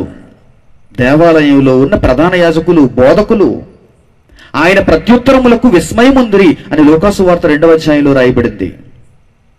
ప్రియమైన వారలారా, యేసుక్రీస్తు భూమి మీదకు ఒక సమాధానకర్తగా వచ్చాడు. మనుషులకున్న ప్రశ్నలకు పూర్తి సమాధానాలను అనుగ్రహించడానికి వచ్చాడు. దేవుడు ప్రారంభం నుంచి మనుషులకు సమాధానం ఇస్తున్నాడు, ప్రశ్న వేస్తున్నాడు, సమాధానం ఇస్తున్నాడు. ఇక యేసుక్రీస్తు ద్వారా ఈ సమాధానాలను పరిపూర్ణం చేయాలనుకున్నాడు. అందుకే యేసుక్రీస్తును కలిగిన వారై ప్రారంభ శతాబ్దంలో శిష్యులు కూడా, అపొస్తలులు కూడా పరిపూర్ణులైన వారి మధ్య జ్ఞానమును బోధిస్తున్నారు. భూలోకమును తలక్రిందులు చేసేవారుగా వారెక్కడికి వెళితే అక్కడ ప్రశ్నలకు సమాధానాలను చెబుతున్నారు. వారి దగ్గర సమాధానము లేని ప్రశ్న అంటూ ఏదీ లేదండి. ప్రతి దానికి వారు సమాధానాన్ని చెప్పగలుగుతున్నారు. యేసుక్రీస్తు భూమి మీదకు ఒక సమాధానకర్తగా వచ్చాడు. మరొక మంచి మాట చూద్దాం. యోహాను సువార్త 16వ అధ్యాయము 33వ వచనం జాగ్రత్తగా చూడండి. యోహాను సువార్త 16వ అధ్యాయము 33వ వచనం, నా యందు మీకు సమాధానము కలుగునట్లు ఈ మాటలు మీతో చెప్పుచున్నాను. యేసుక్రీస్తు చెప్పే మాటలు ఆయనను వెంబడిస్తున్నటువంటి జనసమూహం, ఆయనను వెంబడిస్తున్న శిష్యులు, వారితో ఆయన ఏమంటున్నాడో తెలుసా? నా యందు మీకు సమాధానం కలుగునట్లు ఈ మాటలు మీతో చెప్పుచున్నాను. లోకములో మీకు శ్రమ కలుగును, అయినను ధైర్యము తెచ్చుకొనుడి, నేను లోకమును జయించి ఉన్నానెను. ఈ సమాధానాలు మీ దగ్గర లేకపోతే మీరు లోకాన్ని జయించలేరు. ప్రశ్నలతోనే మిగిలిపోతారు. ప్రశ్నలతో మిగిలిపోతే మీ పరిస్థితి పాతాళానికి జారిపోవడమే తప్ప పరలోకానికి వచ్చేవారుగా మీరుండరు. అంటే పరలోకంలో అడుగుపెట్టే ప్రతి ఒక్కడూ సమాధానాన్ని కలిగి ఉంటాడన్నమాట. జీవలోకానికి వెళ్ళేటువంటి ప్రతి ఒక్కరూ సమాధానాన్ని కలిగి ఉంటారన్నమాట. ఏ ప్రశ్నకైనా సమాధానాన్ని కలిగి ఉన్నవాడే పరలోకంలో ప్రవేశించటానికి అర్హుడు. అందుకే దేవుడు తన జ్ఞాన గ్రంథాన్ని భూమి మీద మన చేతులకు ఇచ్చాడు. తన మాటలుగా యేసుక్రీస్తును మన చేతుల్లో పెట్టాడు. దీనిని మీరు పరిశోధించి యేసుక్రీస్తును తెలుసుకుని మీ ప్రశ్నలన్నిటినీ నివృత్తి చేసుకోమన్నాడు. యేసుక్రీస్తు ఒక సమాధానముగా వచ్చాడు. మరొక చక్కని మాట చూపిస్తాను. అదే యోహాను సువార్త 14వ అధ్యాయం చూడండి. ఇప్పుడు అదే యోహాను సువార్త 14వ అధ్యాయము 27వ వచనం. అదే యోహాను సువార్త 14వ అధ్యాయము 27వ వచనం. శాంతిని మీకు అనుగ్రహించి వెళ్ళుచున్నాను. భూమి మీదకు వచ్చిన యేసుక్రీస్తు మనుషులకు శాంతిని అనుగ్రహించి వెళ్ళాడు. ఏంటింతకీ శాంతి అంటే? ఏంటి ఇంతకీ విశ్రాంతి, శాంతి, నెమ్మది? మనం అదే కదండి కోరుకుంటున్నాం ఈరోజు. దేవుని దగ్గరకు వెళితే మనకు శాంతి, దేవుని దగ్గరకు వెళితే మనకు నెమ్మది, దేవుని దగ్గరకు వెళితే మనకు విశ్రాంతి, ఏ ప్రశ్న ఉండదు. చూడండి, శాంతిని మీకు అనుగ్రహించి వెళ్ళుచున్నాను, నా శాంతినే మీకు అనుగ్రహించుచున్నాను. శాంతి అని వ్రాయబడిన చోట అంకె వేసి ఉంది చూడండి, 3 అనే అంకె వేసి ఉంది. కింద 3 అనే అంకె దగ్గర ఫుట్ నోట్లో ఏమని రాయబడిందో చూడండి, లేక సమాధానము అని రాయబడింది. అంటే సమాధానమును మీకు అనుగ్రహించి వెళ్ళుచున్నాను, నా సమాధానమునే మీకు అనుగ్రహించుచున్నాను అంటున్నాడు. చూడండి, ఆయన సమాధానము అంటే శాంతి, ప్రశాంతత. ఒకవేళ మీలో ప్రశ్నలు ఉండిపోతే కలత, నిద్ర పట్టదు, ఆహారం సహించదు, తిన్నది జీర్ణం అవ్వదు, కక్కేసుకుంటారు. ఎందుకు? మనసు బాగోలేదు, ప్రశ్నలతో నిండిపోయారు, సమాధానం లేదు. అవునా కదా? మీ జీవితాలలో అప్పుడప్పుడు మీకు ప్రశ్నలు ఎదురవుతూ ఉంటాయి. ఏదో పరీక్ష పాస్ అవ్వటానికి వచ్చేటువంటి ప్రశ్నల గురించి నేను మాట్లాడటం లేదు. అది కూడా చెమటలు పట్టేస్తుంది. దానికి సమాధానం రాకపోయినా పరీక్ష గదిలో చెమటలు పట్టేస్తాయి. ఒకడు హాయిగా రాసేస్తూ ఉంటాడు, ఒకడు పైన ఫ్యాన్ తిరుగుతున్నా చుట్టూ ఏసీ ఉన్నా చెమటలు పట్టేస్తుంటాయి. ఎందుకు? వచ్చిన పేపర్ అలాంటిది, ప్రశ్నపత్రం అలాంటిది. ఎవరు వాడిని కొట్టలేదు, ఫ్యాను ఆపలేదు. హాల్ టికెట్ తీసుకున్నప్పుడు ప్రశ్నపత్రం చూడనంత వరకు చాలా దర్జాగా ఉన్నాడు, మంచి పౌడర్ కొట్టుకుని వచ్చాడు, కూర్చున్నాడు, బాగుందంతా. ప్రశ్నపత్రం ఇలా ఇచ్చారండి, ఇన్విజిలేటర్ చూశాడండి, అంతే చెమటలు పట్టేస్తున్నాయి. ఎవరు కొట్టారు నిన్ను? ఎవరు తిట్టారు నిన్ను? లేదు లేదు, ప్రశ్న పత్రం నాలో చెమటలు రప్పించేస్తుంది. ఎందుకంటే ఆ ప్రశ్నకు సమాధానం నాకు రాదు. అదే సమాధానాలు వచ్చినవాడు అనుకోండి, additional additional additional master additional, చూసారా? పొంగిపోతాడు ఇన్విజిలేటరు. వీడికి అస్సలు చెమటలు పట్టు, వీడు చాలా ఆనందంగా ఉంటాడు. రాస్తాడు రాస్తాడు రాస్తాడు, ఎక్స్ట్రా కూడా రాసేస్తాడు, ఇచ్చేస్తాడు. జీవితం అనేటువంటి ప్రయాణంలో కూడా ఎన్నో ప్రశ్నలు మనిషికి, ఎన్నో ప్రశ్నలు. భర్త బయటకు వెళతాడు, అనుమానం వచ్చేస్తుంది అనుకోండి స్త్రీకి, భార్యకి. ప్రశ్న, ఎక్కడికి వెళ్ళిపోయాడినా? రాత్రి వేళ ఎక్కడికి వెళ్ళిపోయాడు? ప్రశ్న వచ్చేస్తుంది అనుకోండి, కలత. ఇక భర్తను నమ్మలేదు. ఆ ప్రశ్న నివృత్తి అయితే గాని ఇక భర్తను ప్రేమించను లేదు. భార్య ఎవరితోనో ఫోన్తో మాట్లాడుతుంది, ప్రశ్న వచ్చేసింది, చెప్పలేదు భార్య, తప్పని పెట్టేసింది అనుకుందాం ఉదాహరణకి. ప్రశ్న ఎలా ఉంటుందో మీకు తెలియాలి కదా. ఆ ప్రశ్నకు సమాధానం రాకపోతే, తెలియకపోతే మీరు ఎంత కలత పడతారో దేవుని గ్రంథం తెలిసిన వాడే చెప్పగలడు. ఎవరు ఫోన్లో మాట్లాడావు?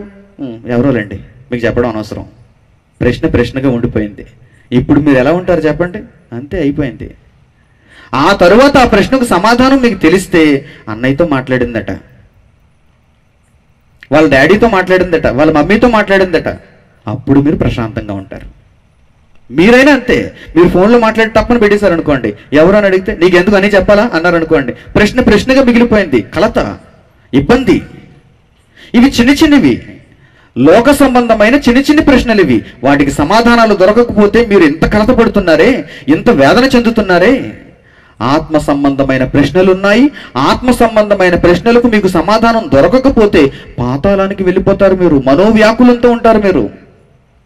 అందుకే యేసుక్రీస్తు సమాధానమును అనుగ్రహిస్తున్నాడు. ఆ సమాధానంలో ఏముందంటే శాంతి ఉంది, నెమ్మది ఉంది, ప్రశాంతత ఉంది, ఆ సమాధానము కలిగిన యేసుక్రీస్తు మాటలను మీరు అంగీకరించగలిగితే, వాటిని మీరు వినగలిగితే, మీ జీవితంలో కలిగే ఎదురయ్యే ప్రతి ప్రశ్నకు మీకు సమాధానం దొరుకుతుంది. ప్రతి దానికి మీకు సమాధానం దొరుకుతుంది. అందుకే ఆయన ఏమంటున్నాడు తెలుసా?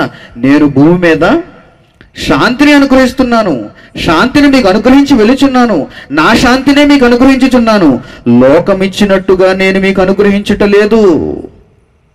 లోకం కూడా ఇవ్వాలని ప్రయత్నం చేస్తుంది ఈరోజు, కానీ లోకం ఇచ్చేటట్టుగా నేను మీకు సమాధానాలను ఇవ్వను. లోకం ఇచ్చే సమాధానాలన్నీ ప్రకృతి సంబంధమైనవి, అవి దెయ్యముల సంబంధమైనవి. వాటి వలన మీకు సమాధానం దొరకదు. వాటి వలన మీరు కలతపడతారు, వాటి వలన మీరు ఇబ్బంది పడతారు. లోకం ఇచ్చినట్టుగా నేను మీకు అనుగ్రహించటలేదు. మీ హృదయములను కలవరపడనీయకుడి, వెరవనీయకుడి అంటున్నాడు. చూడండి, మీ హృదయములను కలవరపడనీయొద్దు, వెరవనీయొద్దు, నిట్టూపులు విడవద్దు. నా గ్రంథము దగ్గరకు రండి, పరిశోధన చెయ్యండి, మీకు కావలసినటువంటి సమాధానాన్ని వెదకండి, మీరు ఆనందపడండి. మీ హృదయాన్ని దేవుని వాక్యంతో నింపుకోండి. మీకు వచ్చిన ప్రశ్నలన్నింటినీ పరిశోధన చేసి కూర్చుని నేర్చుకొని ప్రతిదానికి సమాధానాన్ని మీరు పొందండి. అందుకేనండి నిత్యజీవ పరిశోధనలు చూడండి, ప్రతిదానిని పాఠాలన్నింటినీ ప్రశ్నల రూపంలోనే మీకు నేర్పిస్తున్నాం. ప్రశ్నల రూపంలో మానవ శరీరం మహిమ శరీరముగా మారగలదా? బైబిల్ గణాంకములు, లెక్కలు, ఈ లెక్కలలో ఉన్న సారం ఏంటి? నోవహు ఓడ రహస్యం. లోకం కూడా రహస్యాలు చెబుతుంది. TV9 రహస్యం. దానివల్ల ఏమైనా ఉపయోగం ఉందా? బాగా ఆలోచించాలి మీరు. సమస్తము ఎవరికి సాధ్యం? ప్రశ్న. దానికి సమాధానం మీకు అందినప్పుడు నిజంగా మీరు ఈ భూమి మీద నా బ్రతుకెందుకు, ఆ పరమార్థం ఏమిటి అన్న దానిని తెలుసుకున్న వారై దేవునికి అనుకూలంగా బ్రతికే అవకాశం ఖచ్చితంగా కలుగుతుంది. అందుకే యేసుక్రీస్తు అందరికీ ఏదో సొమ్మును పంచిపెట్టి వెళ్ళిపోలేదండి. తన శిష్యులకు ఏదో ఆస్తిని కూడబెట్టి ఆయన వెళ్ళలేదండి. మీరు సువార్తను ప్రకటించడానికి వెళుతున్నప్పుడు జాలి కూడా మీతో పాటు తీసుకుని వెళ్ళొద్దు అన్నాడు. మీ దగ్గర ఏమి ఉంచుకోవద్దన్నాడు, మీరేమి సంపాదించుకోవద్దన్నాడు. యేసుక్రీస్తు నిజంగా సంపాదించాలి అనుకుంటే, జస్ట్ ఫర్ ఎగ్జాంపుల్, యేసుక్రీస్తు నిజంగా సంపాదించాలి అనుకుంటే ఆనాడు యేసుక్రీస్తుని రాజును చేద్దాం అనుకున్నారు కొంతమంది. ఎందుకంటే ఆయన దగ్గర ఉన్న సూచక్రియలు, ఆయన దగ్గర ఉన్న అద్భుతాలు, ఆయన దగ్గర ఉన్న మహత్కార్యాలు ఇవన్నీ చూపించి ఆ రోజు యేసుక్రీస్తు నిజంగా రాజు అయ్యేటంత ఛాన్స్ ఉంది ఆయనకి, అవకాశం ఉంది ఆయనకి. ఆయన విస్తారమైన డబ్బును సంపాదించగలడు ఒకవేళ ఆయన ధనాన్ని సంపాదించాలి అనుకుంటే. కానీ ఎందుకు సంపాదించలేదు? ఆయన దృష్టిలో రంగు నాణెములు, రంగు కాగితములు, ముద్రింపబడిన నాణెములు, ఆస్తులు, భూములు ఇవన్నీ కాదు. ఇవన్నీ ఉన్నా సమాధానం లేకపోతే ఒక ప్రశ్నతో మనిషి చచ్చిపోతాడు. అందుకే నేను ఈ భూమి మీదకి ఎందుకు వచ్చానంటే అష్టైశ్వర్యాలను ఇవ్వటానికి కాదు, లోకముందున్న మిగిలిన దేవతలు ఇస్తారేమో, భూమి మీద చిన్న చిన్న వాటిని వారిస్తారేమో, కానీ యేసుక్రీస్తు ఏమిస్తాడో తెలుసా? అన్నిటికంటే విలువైనది, కోట్ల రూపాయలు మనం చెల్లించిన ఎవరు ఇవ్వలేనిది, కోట్ల లక్షల రూపాయలు మనం చెల్లించిన ఎవరు ఇవ్వలేనిది యేసుక్రీస్తు ఇస్తాడు. అదేంటంటే శాంతినిస్తాడు ఆయన, సమాధానమునిస్తాడు ఆయన.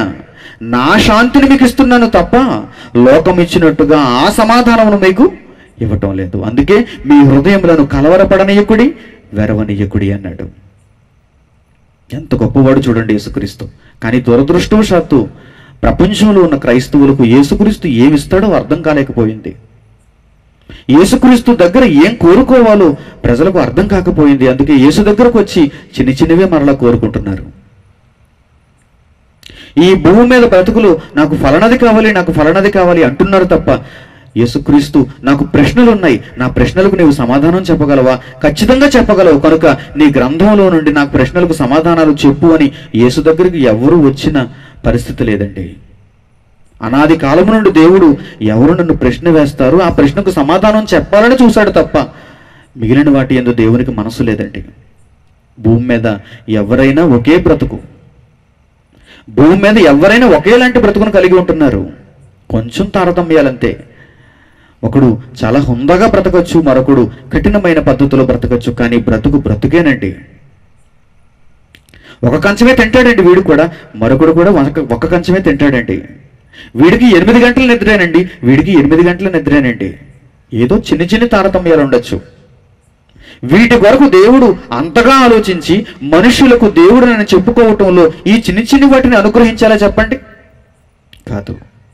మనిషి మరణించిన తర్వాత మహాలోకాన్ని సంపాదించాలి అంటే సమాధానము కలిగిన వాడే రావాలి కనుక నేను మనుషులకు సమాధానాన్ని ఇవ్వాలి అనుకున్నాడు.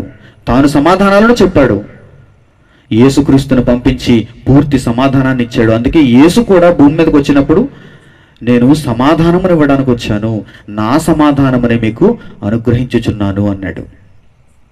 అంటే యేసుక్రీస్తు సమాధానాన్ని అనుగ్రహించడానికి వచ్చాడని ఇప్పటి వరకు చదివిన దానిని బట్టి, అర్థం చేసుకున్న దానిని బట్టి మనకు అర్థమైపోయింది.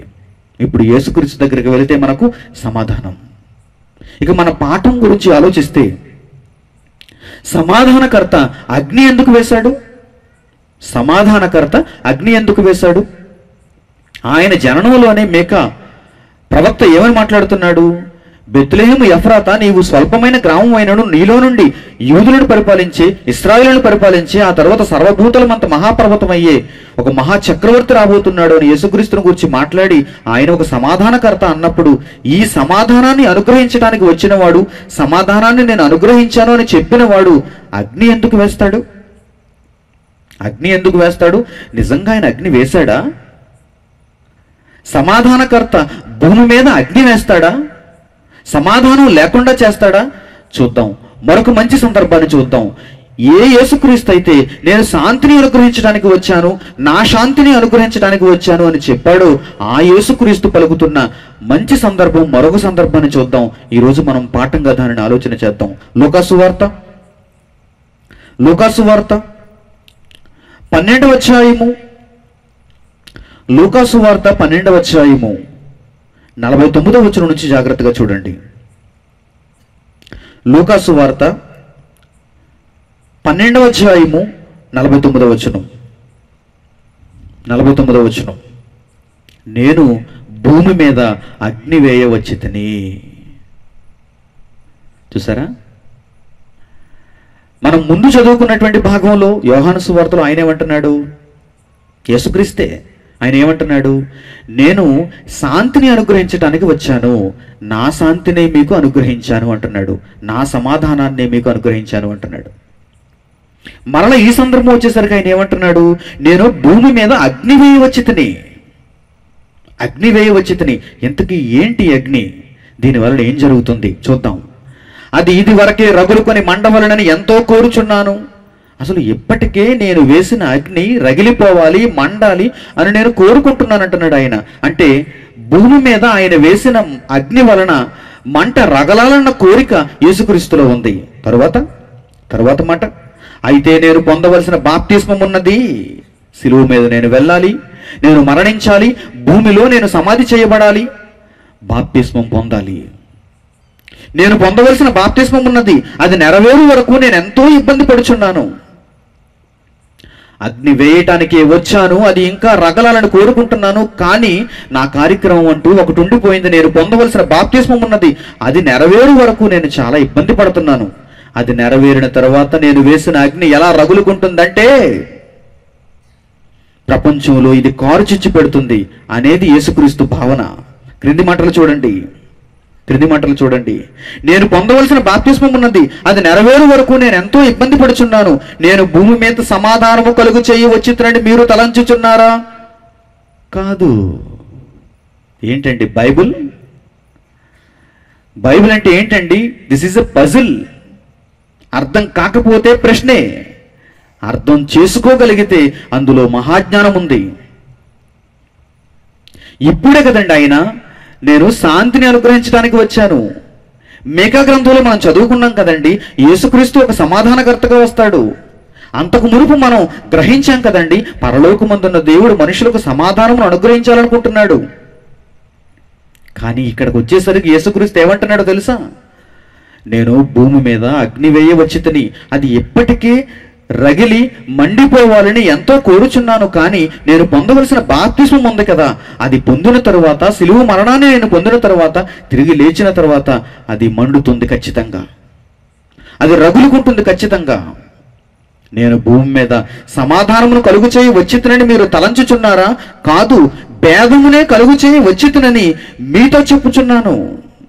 నేను భూమి మీదకు రావటం వల్ల, ఈ మహాజ్ఞానాన్ని మీకు తెలియచేయటం వల్ల, సమాధానపు మాటలు మీకు అనుగ్రహించటం వల్ల భూమి మీద ఏం జరుగుతుందో తెలుసా? భేదము కలుగుతుంది. భేదము కలుగుతుంది. ఏంటా భేదం? ఎలా ఉంటుంది ఆ భేదం? చూడండి ఏమంటున్నాడు 52, 53 వచనాల్లో ఆ భేదం ఎలా ఉంటుందో చెబుతున్నాడు. ఇప్పటి నుండి యేసుక్రీస్తు వచ్చాడు గనక ఇప్పటి నుండి ఒక ఇంటిలో 5 ఉంటే వారు వేరుపడి ఇద్దరికి విరోధముగా 3, ముగ్గురికి విరోధముగా 2 ఉందురు. యేసుక్రీస్తు వచ్చిన తర్వాత ఒక ఇల్లు 2గా మారిపోతుంది చూడండి, డివైడ్ అయిపోతుంది చూడండి. ఇద్దరికి వేరుగా 3, ముగ్గురికి వేరుగా 2 ఉందురు. తండ్రి కుమారునికి, కుమారుడు తండ్రికి, తల్లి కుమార్తెకు, కుమార్తె తల్లికి, అత్త కోడలికి, కోడలు అత్తకు విరోధులుగా ఉందురని చెప్పాను. యేసుక్రీస్తు వచ్చినంత తరువాత పరిస్థితి ఎలా మారిపోతుందో చూడండి. ఒక కుటుంబంలో, ఒక గ్రామంలో, ఒక సంఘంలో, ఒక వర్గంలో, ఒక దేశంలో, ప్రపంచంలో యేసుక్రీస్తు శాంతిని అనుగ్రహించడానికి వచ్చాడు. ఆ మాట నిజం. యేసుక్రీస్తు భేదాన్ని కలుగు చేయడానికి వచ్చాడు. ఈ మాట నిజం. ఎలా 2 నిజమవుతాయి? యేసుక్రీస్తు శాంతిని, సమాధానమును అనుగ్రహించడానికి వచ్చాడు. ఎవరికి? సమాధానాన్ని కోరుకున్న వారికి సమాధానం అనుగ్రహించడానికి వచ్చాడు. ఎవరికైతే సమాధానం వద్దో, ఎవరైతే ఈ సమాధానాన్ని స్వీకరించరో, ఎవరికైతే ఈ సమాధానం గెట్టదో, వారు సమాధానాన్ని పొందిన వారి దగ్గర నుంచి వేరైపోతున్నారు. అప్పుడు వారి మధ్య ఏం పుడుతుంది? భేదం పుడుతుంది. రెండింటినీ ఒకే వరలో దూర్పగలమా? మంచిని చెడును ఒకే వరలో మనం పెట్టగలమా? పెట్టడానికి వీలు పడదు. ఉంటే అదైనా ఉండాలి, లేదంటే ఇదైనా ఉండాలి. యేసుక్రీస్తు తన వారిని రక్షించడానికి, ఎవరైతే తన సమాధానాన్ని అంగీకరిస్తారో వారిని రక్షించడానికి భూమి మీదకి వచ్చాడు. అయితే ఈ సమాధానాలు గిట్టని వారు కొంతమంది ఉంటారు చూసారా, వారికి సమాధానాలు పొందిన వారికి మధ్యలో భేదం ఏర్పడుతుంది. చాలా జాగ్రత్తగా మీరు దీనిని ఆలోచించాలి. యేసుక్రీస్తు బ్రతికి ఉన్న కాలంలో కూడా కొన్ని మంచి సందర్భాలు మీకు చూపిస్తాను. ఆయన వచ్చినప్పుడు ఏం జరుగుతుందో కొంతమంది మనుషుల మధ్య. యోహాను సువార్త 9వ అధ్యాయం చూడండి. యోహాను సువార్త 9వ అధ్యాయం బాగా అర్థం చేసుకోవడానికి మీరు దీనిని ప్రయత్నం చేయాలి. యోహాను సువార్త 9వ అధ్యాయము 16వ వచనం జాగ్రత్తగా చూడండి. 16వ వచనం. కాగా పరిసయ్యుల్లో కొందరు, ఈ మనుషుడు విశ్రాంతి దినము ఆచరించటం లేదు గనుక దేవుని యొద్ద నుండి వచ్చిన వాడు కాడనిరి. యేసుక్రీస్తు కాలంలో పరిసయ్యులు. ఆ పరిసయ్యులలో మరలా కొంతమంది ఏమంటున్నారు?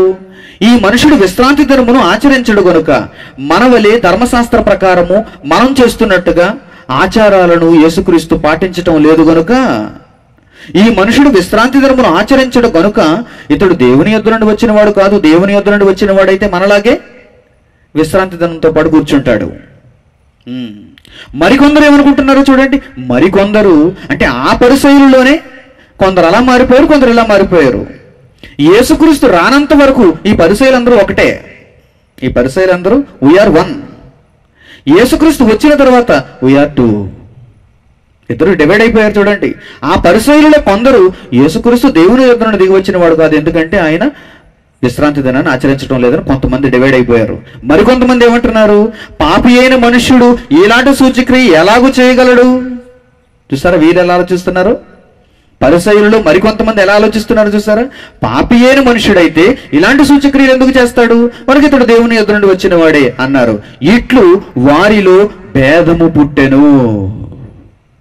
చూడండి, పరిసయ్యులలో భేదాన్ని తీసుకొచ్చేసాడు ఆయన. యేసుక్రీస్తు పరిసయ్యులలో భేదాన్ని తీసుకుని వచ్చేసాడు.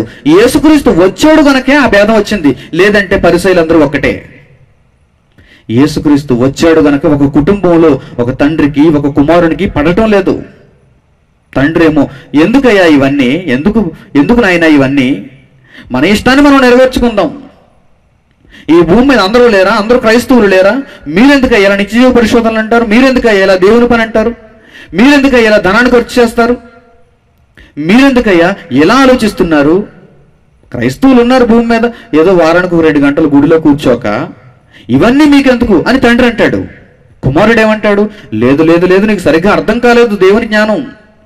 క్రైస్తవులందరూ అలా ఉన్నంత మాత్రాన నన్ను కూడా అలాగే ఉండమంటావా? నన్ను పాతాళానికి వెళ్ళిపోమంటావా? నాకు సమాధానం కావాలి, అందుకే నేను పరిశోధన చేయాలి అని కుమారుడు అంటున్నాడు. ఇప్పుడు వీరిద్దరికి మధ్యలో ఏం పుట్టింది? భేదం పుట్టింది. ఈ భేదం పుట్టడానికి కారణం ఎవరు? యేసుక్రీస్తు. అందుకేనండి ఆయన అంటున్నాడు, నేను భూమి మీదకు వచ్చి సమాధానాన్ని ఇవ్వటానికి అనుగ్రహింపబడ్డాను, కానీ నా సమాధానమే మీలో కొందరికి భేదాన్ని కలుగు చేస్తుంది. నేను మంచిని చేయటమే మీలో కొంతమందిని విడగొడుతుంది. నేను ఈ మహా కార్యక్రమాన్ని జరిగించటమే మీలో కొంతమందికి ద్వేషాలు పుట్టిస్తుంది, విభేదాలను కలిగిస్తుంది. ఈరోజు యేసుక్రీస్తును కేంద్ర బిందువుగా చేసుకుని ఎన్నో వార్తలు అప్పుడప్పుడు మనం వింటుంటాం. డావిన్సీ కోడ్ అని ఒక సినిమా తీశాడు. అందులో ఎలా చూపిస్తున్నాడు? అందులో ఎలా చిత్రీకరిస్తున్నాడు? యేసుక్రీస్తుకు వివాహమైనట్టుగా, యేసుక్రీస్తుకు పిల్లలు కలిగినట్టుగా, యేసుక్రీస్తు ఒక వివాహితుడు అని చూపిస్తున్నాడు. ఇప్పుడు యేసుక్రీస్తు అర్థమైన వారందరూ ఈ సినిమా తప్పు అన్నారు. యేసుక్రీస్తు అర్థం కాని వారందరూ చరిత్రను నమ్ముతూ లేదు చరిత్రలో అలా ఉందేమో, లియోనార్డో డావిన్సీ గీసినటువంటి ఆ చిత్రంలో అలా ఉంది కనుక మేము అతన్నే నమ్ముతాం, యేసుక్రీస్తును నమ్ము అని కొంతమంది అంటున్నారు. వీరిద్దరికి మధ్యలో భేదం పుట్టింది. కారణం యేసుక్రీస్తు. ఈ మధ్య మొన్న యేసుక్రీస్తు తమిళ హిందువు, తమిళనాడులో పుట్టేశాడు అంటున్నాడు ఒకడు, మరొకడు మా తమిళనాడులోనే పుట్టేశాడు. నల్లగా ఉండేవాడు యేసుక్రీస్తు. అతని గురించి ఒక పుస్తకం రాయబడింది, ఆ పుస్తకం ఇదిగో అంటున్నాడు. సావర్కర్, గణేష్ సావర్కర్, ఇతడు రాసినటువంటి పుస్తకం ఇదిగో ఇప్పుడే దొరికింది. ఇది యేసుక్రీస్తు యోదయలో పుట్టినవాడు కాదు, తమిళలో పుట్టినవాడు అంటున్నాడు. దీనిని నమ్మేవారు కొంతమంది, దీనిని నమ్మని వారు కొంతమంది, వ్యతిరేకించేవారు కొంతమంది. కనుక వీరి మధ్యలో భేదం పడుతుందో చూడండి. యేసుక్రీస్తు సమాజంలో సమాధానాన్ని అనుగ్రహిస్తున్నప్పుడు ఆ సమాధానమే కొంతమంది మనుషుల మధ్య భేదాన్ని పుట్టిస్తుంది. ఎంత నిజాన్ని నిర్భయంగా ఉన్నట్టుగా ఆయన మాట్లాడుతున్నాడో చూడండి. అసలు ఎవరైనా ఇలా చెప్పుకుంటారా? నేను సమాధానం ఇవ్వడానికే వచ్చాను, నా సమాధానాన్ని స్వీకరించండి అని వెళ్ళిపోతాడు ఆయన. కానీ నేను భేదాన్ని కలుగు చేయడానికి కూడా వచ్చాను అని ఎవరైనా చెప్పుకుంటారండి? ఏదైనా ఇంటికి మీరు వెళ్ళి నేను నాకు నిక్కచ్చిగా మాట్లాడతానండి, అందువల్ల నేను ఎక్కడుంటే అక్కడ గొడవలేండి అన్నారు అనుకోండి, అసలు మిమ్మల్ని ఇంటికి రానిస్తారా? మీరు ఎలా పరిచయం చేసుకుంటారు? నేను చాలా మంచివాడినండి, నేను సాత్వికుడినండి, మీరు గొడవ పడినా నేను గొడవ పడినండి, అందుకే నాకు మీ ఇల్లు అద్దెకివ్వండి, అంతేనండి. అలాగే అడుగుతామా? ఒక ఇంటికి మనం అద్దె తీసుకోవడానికి వెళ్ళినప్పుడు ఏమని అడుగుతాం? నేను ఎక్కడుంటే అక్కడ గొడవలేండి బాబు, మీరు నాకు ఇస్తే ఇవ్వండి, లేకపోతే లేదు అన్నాం అనుకోండి, ముందే వెళ్ళిపోమంటారు, గెట్ అవుట్. మీకు ఇల్లు ఇవ్వలేం అద్దెకి, ఎందుకంటే మీరు ఎక్కడుంటే అక్కడ గొడవలు. యేసుక్రీస్తు ఉన్నట్టుగా నిజాన్ని ముందే మనకు చెబుతున్నాడు. తర్వాత మీరు మోసపోకూడదని, తర్వాత మీరు యేసు మాటలను తప్పుగా అర్థం చేసుకోకూడదని, శాంతిని అనుగ్రహించి వెళ్ళానంటున్నాడు. నేను నమ్ముకుంటే నా కుటుంబంలోనే నా తండ్రి నన్ను ఒప్పుకోవటం లేదు, నా తల్లి నన్ను ఒప్పుకోవటం లేదు, నా సహోదరులు నన్ను ఒప్పుకోవటం లేదు, నా కుమారుడు నన్ను ఒప్పుకోవటం లేదు, నా కోడలు నన్ను ఒప్పుకోవటం లేదు, నా అత్త నన్ను ఒప్పుకోవటం లేదు, యేసుక్రీస్తు శాంతిని అనుగ్రహించి వెళ్ళానన్నాడు అని మీరు పొరపాటు పడకుండా, ఆయన మాటలు తప్పుగా అర్థం చేసుకోకుండా ముందుగా ఆయన చెప్పేస్తున్నాడు.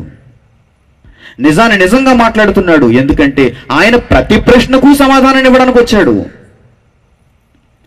కేవలం మనకు వచ్చినటువంటి ప్రశ్నలకు సమాధానాలు చెప్పి ఆయన వెళ్ళిపోతే మరి ఈ ప్రశ్నకు సమాధానం ఎవరు చెబుతారు? అప్పుడే మీరు అడుగుతారు, ఏంటి ప్రభువా నీవు ప్రతిదానికి సమాధానం ఇచ్చినప్పుడు మా డాడీకి నాకు ఎందుకు పడటం లేదు అని మీరు అప్పుడు ప్రశ్న వేస్తారు. అప్పుడు ఆ ప్రశ్నకు కూడా సమాధానం ఇక్కడ మీకు రాయించాలి. ప్రియమైన వారలారా, మరొక మంచి సందర్భం చూడండి. అదే యోహాను సువార్త 10వ అధ్యాయం 19వ వచనం నుంచి ఈ మాటలను బట్టి యూదులలో మరలా భేదం పుట్టెను. ఈ మాటలను బట్టి, యేసుక్రీస్తు పలుకుతున్న మాటలను బట్టి, ఆయన ఇస్తున్న సమాధానాలను బట్టి, ఆయన అనుగ్రహిస్తున్న శాంతిని బట్టి యూదులలో మరలా భేదం పుట్టెను. వారిలో అనేకులు వీడు దెయ్యము పట్టినవాడు, వెర్రివాడు, వాని మాట ఎందుకు వినుచున్నారనేది. కొంతమంది ఏమంటున్నారు చూసారా రోజు యేసుక్రీస్తుని చూసి? వాడు దెయ్యం పట్టినవాడు, వాడు వెర్రివాడు, వాని మాట ఎందుకు వినుచున్నారని అనిరి. మరికొందరు ఏమంటున్నారు, ఇవి దెయ్యము పట్టిన వాని మాటలు కావు, దెయ్యము గుడ్డివారి కన్నులు తెరవగలదా అనిరి. చూస్తారా, 2 వర్గాలుగా మారిపోయారు. మరలా భేదం పుట్టింది. ప్రియమైన వారలారా, జాగ్రత్తగా అర్థం చేసుకోండి. యేసుక్రీస్తును మనం అంగీకరించిన తర్వాత మంచి సమాధానాన్ని మనం పొందుతున్న ఈ పరిస్థితుల్లో లోకం నుండి మనకు చాలా భేదాలు పుడతాయి. మన ఇంటిలోని వారే మనతో విభేదిస్తారు. మన ఇంటిలోని వారితోనే మనకు గొడవలు వస్తాయి. మీరు నిజంగా ఈ సమాధానాన్ని అనుగ్రహిస్తే ఖచ్చితంగా ఎవరో ఒకరితో ఏదో ఒక సందర్భంలో మీకు వ్యత్యాసం పుట్టక తప్పదు. ఎందుకంటే అది యేసుక్రీస్తులో ఉన్న లక్షణం. అది యేసుక్రీస్తులో ఉన్న లక్షణం. యేసుక్రీస్తు జన్మించినప్పుడు ఆయనను సున్నతి చేయించడానికి తీసుకుని వెళ్ళారు, దేవాలయానికి తీసుకుని వెళ్ళారు. ధర్మశాస్త్ర కాలంలో ఇంకా ఉన్నారు కనుక ఆయన ధర్మశాస్త్రాన్ని ఇంకా నెరవేర్చి కొట్టివేయలేదు కనుక ఆ కాలంలో ఉన్నప్పుడు యేసు తల్లిదండ్రులు ఇద్దరు దేవాలయానికి తీసుకుని వెళ్ళారు. అక్కడ సుమయోన్ అనేటువంటి ఒక నీతిమంతుడు యేసుక్రీస్తును తల్లిదండ్రులను చూసి తల్లిదండ్రులను దీవిస్తూ ఒక మాట అన్నాడు. దానిని జ్ఞాపకం చేసుకుందాం. లూకాసు వార్త 2వ అధ్యాయము 34వ వచనం చూడండి. లూకాసు వార్త 2వ అధ్యాయము 34వ వచనం.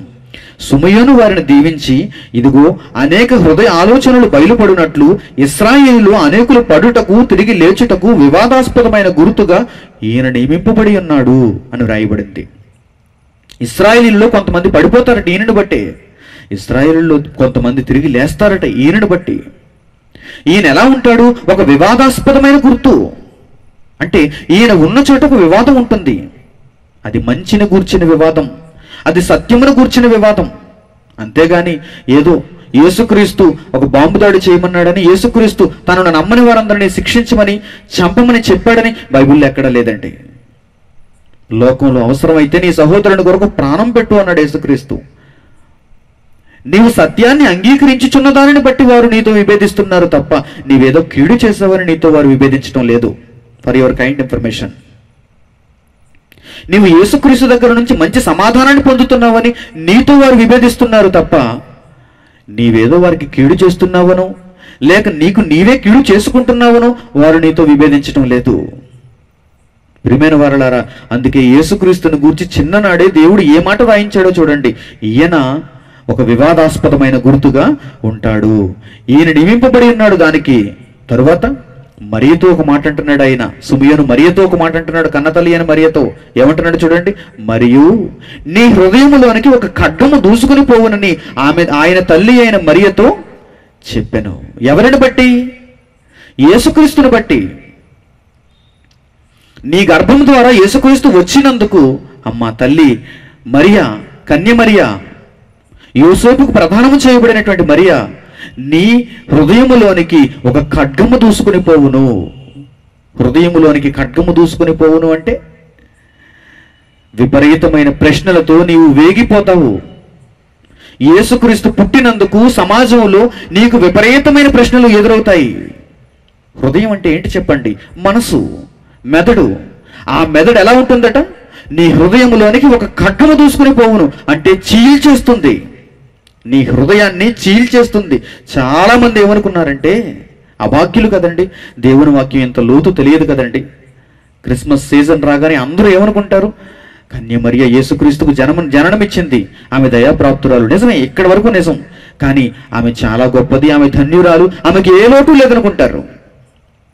ఆమెకు ఏ లోటు లేదనుకుంటారు. మరియను ఇప్పటి వరకు ఈ విధంగా ప్రపంచంలో ఎవరు అర్థం చేసుకుని ఉండరు. ఆమె జీవితం పూర్తిగా దైవ గ్రంథంలో రాయబడలేదు గనక మీకు తెలియదు. ఒక్క మాటలో ఆయన చెబుతున్నాడు. పరలోకానికి అవసరమైన సంగతులు మాత్రమే ఆయన రాయించాడు గనక ఆ మాటలు మనకు బైబిల్లో కనిపించవు. కానీ ఆమెను గూర్చి ఏమైందో తెలుసుకోవాలనుకుంటే గనక మీరు లోతుకు ఈ మాటలను పరిశోధిస్తే ఖచ్చితంగా మీకు ఆమె జీవితం అర్థమవుతుంది. ఒక్క మాట చాలదా ఆమె జీవితాన్ని అర్థం చేసుకోవాలంటే? సుమయోను వారిని దీవించి, ఈయన ఎలా ఉంటాడు? ఒక వివాదాస్పదమైన గుర్తుగా ఉంటాడమ్మా.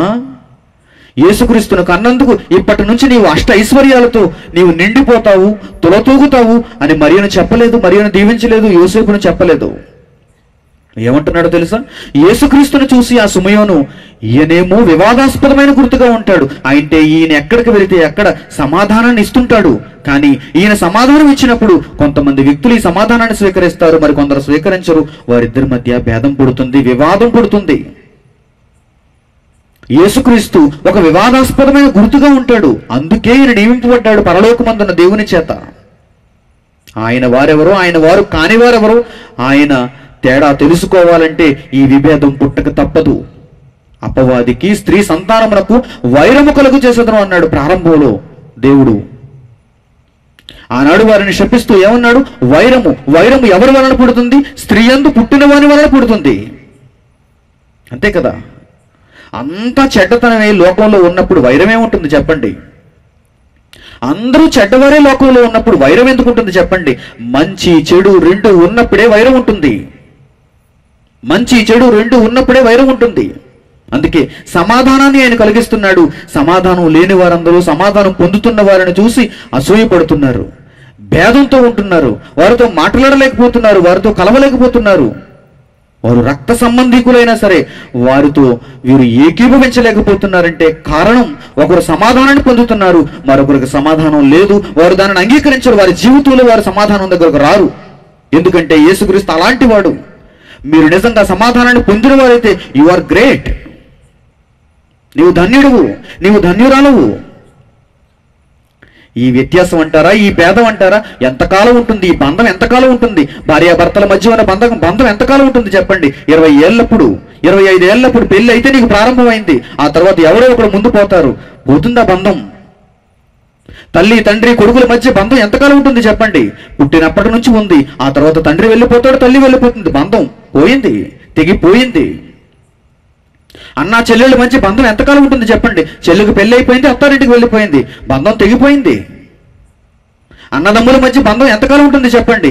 ఇద్దరికి పెళ్లిళ్ళు అయిపోయి వాటాలు పంచేమన్నారు, బంధం తెగిపోయింది. చిన్నప్పుడు అన్నదమ్ముల అనుబంధం అన్నారు, ఆ తర్వాత మా ఇద్దరికి వాటాలు ఎలా చేస్తామన్నారు. చూసారా? ఈ బంధాలు చిన్నవండి. వీరి మధ్య భేదము కలుగక తప్పదు. ఎందుకంటే ఒకరు సమాధానాన్ని అనుగ్రహిస్తారు, ఒకరు సమాధానాన్ని వెంబడిస్తారు, మరొకరు సమాధానాన్ని వెంబడించరు, కోరుకోరు. యేసుక్రీస్తును చూసి ఆ రోజు సుమయోను ఏమంటున్నాడంటే, ఈయన ఒక వివాదాస్పదమైన గుర్తుగా నియమింపబడి ఉన్నాడు. మరియా, నీకు ఒక విషయం తెలియజేయాలనుకుంటున్నాను నేను. నీవు బాధపడతావు. ఆ విషయం ఏంటంటే, ఈ యేసుక్రీస్తును నీవు కన్నదానిని బట్టి నీ హృదయంలోనికి ఒక ఖడ్గం దూసుకుని పోతుంది. ఒక ఖడ్గం దూసుకుని పోతుంది. అంటే యేసుక్రీస్తును కన్నందుకు మరియా ప్రశ్నలతో ఎందుకు ఉండిపోతుంది? యేసుక్రీస్తుకు జన్మనిచ్చినందుకు ఈ దయాప్రాప్తురాలైనటువంటి మరియా ఎందుకు ప్రశ్నలతో వేగిపోతుంది? ఎవరు ఏ ప్రశ్నలతో మరియను వేధిస్తారు. యేసుక్రీస్తును కన్న తర్వాత ఈ లోకం యేసుక్రీస్తును మరియను చూస్తున్నప్పుడు, ఆ యోసేపును చూస్తున్నప్పుడు ఊరకనే ఊరుకుంటుందా చెప్పండి? ఆ రోజున్న యూదుల యొక్క ఆచారాలు అన్నీ కావు. ఈ రోజున్నంత సోషల్ లైఫ్ ఆ రోజు లేదు, సాంఘిక జీవితం ఆ రోజు లేదండి. మరియ దగ్గరకు వచ్చిన ప్రతి ఒక్కరూ సూటిపోటి మాటలు అంటూనే ఉంటారండి. యేసును చూచినంత కాలం, యేసు ఆమె దగ్గర ఎదుగుతున్నప్పుడు, యేసు దగ్గరకు వచ్చిన బంధువులు, యేసు దగ్గరకు వచ్చినటువంటి చుట్టూ నిలవైన వారు, ఓ ఈ యేసుక్రీస్తు యోసేపు లేకుండా పుట్టినవాడే కదా అని వెళ్ళిపోతారు ఒక మాట వేసి. అప్పుడు మరి ఏమనుకుంటుంది చెప్పండి? అంటే వీరి ఉద్దేశం ఏంటన్నమాట? నేను ఎవరితోనైనా తప్పు చేశానా? ఒకవేళ నిలదీసి వారిని అడిగింది అనుకోండి, వారేమంటారు? అవును, తప్పు చేసావేమో. ఎందుకంటే చరిత్రలో ఇప్పటి వరకు పరిశుద్ధాత్మ ప్రేరణ వలన ఎవరైనా పుట్టారేంటి అని అడుగుతారు వారు. హన్నా గర్భం పండలేదు. ఎవరి ద్వారా దేవుడు సమూయేలును అనుగ్రహించాడు? తన భర్త ద్వారా. అవును. రాహేలు కడుపు పండలేదు. ఎవరి ద్వారా దేవుడు పిల్లలను అనుగ్రహించాడు? ఇశ్రాయేలు గోత్రంలో యాకోబు ద్వారా. సారా కడుపు పండలేదు. ముసలిదైపోయినా సరే సారా గర్భాన్ని ఎవరు పండించారు? అబ్రహాము ద్వారా, పరిశుద్ధాత్మ ద్వారా పిల్లలు పుట్టారా అని అడుగుతారు. ప్రశ్న. అప్పుడు మరి ఏం సమాధానం చెప్పుకోవాలి చెప్పండి? దేవదూతను రప్పించాలా? గబ్రియేలు మరలా రావాలా? ఎవరిని చూపించగలదు? ఏ మాట చెప్పగలదు? మౌనంగా ఉండిపోతుంది. హృదయంలోనికి ఏమి దూరుతుందో తెలుసా? ఖడ్గం దూరుతుంది. హృదయ వేదనతో ఒక చోట కూర్చుండి కూలబడిపోతుంది, ఏడుస్తుంది. ఎవరిని బట్టి? కళ్ళ ఎదుట కనిపిస్తున్న యేసుక్రీస్తుని బట్టి. ఈ యేసు వల్ల నాకు ఎన్ని ప్రశ్నలు. ఇవన్నీ వింటున్నటువంటి యోసేపు ఊరకనే ఊరుకుంటాడా? ఆ రోజు స్వప్నమందు హెచ్చరించబడ్డాడు. స్వప్నం ఎంతకాలం ఉంటుంది చెప్పండి? మీకు ఎన్నో ప్రసంగాలను నేను వినిపిస్తున్నా, ఆ ప్రసంగాలు నీరుగారిపోతున్నాయి. స్వప్నం ఎంతకాలం ఉంటుందండి? యోసేపు కలిగిన దర్శనం ఎంతకాలం ఉంటుందండి? మరిచిపోతాడు యోసేపు. అందుకే యేసు జీవిత కాలంలో మరి అయినా తిరిగి యేసు దగ్గరకు వచ్చింది తప్ప యోసేపు ఏనాడు యేసుక్రీస్తు బోధల దగ్గరకు రాలేదండి. యేసుక్రీస్తు పాదాల మీద పడలేదండి. యోసేపు ఏం చేయాలి? యేసుక్రీస్తుకు వెన్నంటి ఉండి, శిష్యుల కంటే ముందే యేసుక్రీస్తుతో పాటుగా ఉండి, ఎందుకంటే అన్ని చూశాడు గనక, హెచ్చరించబడ్డాడు గనక, దర్శనం వలన అతడు ప్రతి విషయాన్ని తెలుసుకున్నాడు గనక, ఈ యోసేపు ఏం చేయాలో తెలుసా? మరియ భర్త అయినటువంటి యోసేపు ఏం చేయాలో తెలుసా? యేసుక్రీస్తు వెన్నంటే ఉండాలండి. ఈయన లోకరక్షకుడు, ఈయనకు కావలసిన దాన్ని నేను సమకూర్చాలి అని యేసుక్రీస్తు వెంట ఉండి జ్ఞానాన్ని నేర్చుకుని చిట్ట చివరి వరకు, ప్రాణాలు కోల్పోయేంత వరకు తండ్రి కూడానే ఉండాలి. కానీ ఆ తండ్రికి కొడుకుకు మధ్య ఏం పుట్టిందో చూడండి, భేదం. అలాగని ఆయన ఎవరు? సమాధానాన్ని కలిగించడానికి వచ్చిన మహానుభావుడు. యోసేపులోనే ప్రశ్న ఉండిపోయింది. ఆ ప్రశ్నను నివృత్తి చేసుకోలేకపోయాడు యోసేపు. అందుకే దూరంగా ఉన్నాడు. యేసు జీవిత కాలంలో ఏనాడైనా యోసేపును గూర్చి మరలా ప్రస్తావించబడిందో చూడండి, మొదటి అధ్యాయాలలో తప్ప. కానీ మరియ ప్రస్తావించబడిందండి. యేసుక్రీస్తు బోధ చేస్తున్నప్పుడు, ఆయన జనసమూహములకు బోధ చేస్తున్నప్పుడు మరియ తనకు పుట్టినటువంటి మిగిలిన పిల్లలతో, సహోదరులతో కూడా వచ్చి జనసమూహం బయట ఎదురు చూస్తుందండి. ఒకరు వచ్చి, ఇదిగో నీ తల్లియు నీ సహోదరులను బయట ఎదురు చూస్తున్నారు అని యేసుక్రీస్తుతో చెబుతున్నారు. అప్పుడు యేసుక్రీస్తు ఏమంటున్నాడు? నా వాక్యమును విని దాని ప్రకారం గైకొన్న వారే నా తల్లియు నా సహోదరులు. మరలా మరియకు ప్రశ్న, మరలా మరియతో చుట్టూ ఉన్న జనసమూహం, ఏంటి ఎలా మాట్లాడుతున్నాడు? నీవు ఆయన తల్లివి కావా? ఎవరికి పుట్టాడు ఈయన? నీవేమైనా తప్పుడు కార్యక్రమం చేశావా? మళ్ళీ హృదయంలోనికి ఒక ఖడ్గం. యేసుక్రీస్తుతో మాట్లాడదామంటూ, యేసుక్రీస్తును కలుద్దామంటూ వస్తే తిరిగి ఆమెకు ఏం దొరికిందో చూడండి. సుమయోను ఆ రోజు అందుకే అలా అన్నాడు, నీ హృదయంలోనికి ఖడ్గము దూసుకుని పోవును. యోసేపును గురించి మాట సుమయోను చెప్పలేదు, కేవలం మరియను గురించి మాత్రమే చెప్పాడు. మరియతో చెప్పాను అని వ్రాయబడింది. యేసుక్రీస్తు దీన్నంతటినీ గమనిస్తున్నాడు. నా తల్లి నా కొరకు బ్రతికేదైతే, తన హృదయంలోనికి ఖడ్గము దూసుకుని పోయినా నా కొరకు బ్రతికేదైతే, నా కొరకు నిలిచేదైతే నా వెన్నంటే ఉంటుంది అనుకున్నాడు. చివరకు ఆయన సిలువ వేసేశారు. సిలువ మీద యేసుక్రీస్తు వేలాడుతున్నాడు. కన్న గుండె కరిగిపోయింది, కదిలిపోయింది. ఇక యోసేపుతో గొడవ పెట్టుకుంది. నీకేం తెలుసయ్యా యేసుక్రీస్తుని గురించి? నీకు సమాధానం వచ్చిందా? నీవు నాకు భర్తవని చెప్పుకోవడానికి నేను సిగ్గుపడుతున్నాను. నేను ఈ ఇంటిలో ఉండను, నేను వెళ్ళిపోతాను. నీకు నాకు భేదం. నాకు పుట్టినటువంటి వారు కూడా నాకు ఇంక అక్కర్లేదు. నాకు ఎవరు కావాలో తెలుసా? సమాధానాన్ని అనుగ్రహించడానికి వచ్చిన యేసుక్రీస్తు నాకు కావాలి. అందుకేనండి పరుగున యేసుక్రీస్తు దగ్గరికి వెళ్ళిపోయింది. ఇప్పుడు చూడండి ఆ మాటలు. యేసు సిలువ మీద వేలాడుతున్నప్పుడు తన కుటుంబంలో ఎవరు తిరిగి వచ్చారో, వెనక్కి వచ్చారో ఒక్కసారి మీ మాటల్లో చూడండి. దేవుని గ్రంథాన్ని పరిశీలించండి. యోహాను సువార్త 19వ అధ్యాయము. ఆయన ఏం మాట్లాడుతున్నాడో చూడండి. ఆయన దగ్గరకు ఎలా వచ్చిందో చూడండి మరియా. యోహాను సువార్త 19వ అధ్యాయము 26వ వచనం నుంచి యేసు తన తల్లియు తాను ప్రేమించిన శిష్యులను దగ్గర నిలిచుండుడు చూచి, యేసుక్రీస్తు ఒకవైపు లోకం కొరకు తన ప్రాణాన్ని ఇవ్వటంలో ఉన్నాడు, సమాధానాన్ని అనుగ్రహించటంలో, దానిని పరిపూర్ణం చేయటంలో ఉన్నాడు. తండ్రి పనిలో ఉన్నాడు ఆయన, దేవాది దేవుని పనిలో ఉన్నాడు ఆయన. యేసు సిలువ మీద వేలాడుతున్నప్పుడు యేసు తన తల్లియు తాను ప్రేమించిన శిష్యుడును దగ్గర నిలిచుండుడు చూచి, అమ్మా వచ్చేసావా? నీ హృదయంలోనికి ఖడ్గము దూసుకుని పోవునని సుమయోను చెప్పిన మాటను బట్టి, ఇదిగోనమ్మా ఇన్నేళ్ళు ఇప్పటి వరకు నీవు హృదయంలో వేదన అనుభవిస్తూనే ఉన్నావు. వచ్చేసావా నా దగ్గరికి? నేను వెళ్ళిపోతున్నానమ్మా. నేను ఈ భూమి మీదకి నీ బాగోగులు చూడడానికి రాలేదు కదమ్మా. నీ కొరకు ఒక ఇల్లు కట్టించడానికో, నీ బాగోగులు చూడటానికో నేను లోకమందున్న మిగిలిన కుమారుల వలె రాలేదు కదమ్మా. పరలోకమందున నా తండ్రి ఇష్టాన్ని నేను నెరవేర్చాలి. లోకమంతటి కొరకు నేను ప్రాణం పెట్టాలి. నిన్ను కూడా రక్షిస్తానమ్మా నేను. నీవు నన్ను నమ్ము అప్పుడు ఏం చేస్తున్నాడో తెలుసా? తన దగ్గర తాను ప్రేమించిన శిష్యుడు కూడా ఉన్నాడు, యోహాను. ఏం చెబుతున్నాడో చూడండి. అమ్మా, ఇదిగో నీ కుమారుడు అని తన తల్లితో చెప్పెను. ఆ తర్వాత శిష్యుని చూచి ఇదిగో నీ తల్లి అని చెప్పెను. ఆ గడియ నుండి ఆ శిష్యుడు ఆమెను తన ఎంట చేర్చుకొనెను. ఇల్లు లేకుండా వచ్చింది కనుకనే కదండి, తన భర్తతో గొడవపడి వచ్చింది కనుకనే కదండి, తనకు పుట్టిన కుమారులను కాదనుకుని వచ్చింది కనుకనే కదండి. ఏమంటున్నాడో తెలుసా? నా తల్లి ఇల్లు లేనిదైపోయింది, నా తల్లి చుట్టూ బంధువులు లేనిదైపోయింది, భర్త లేనిదైపోయింది, పిల్లలు లేనిదైపోయింది, ఒంటరైపోయింది.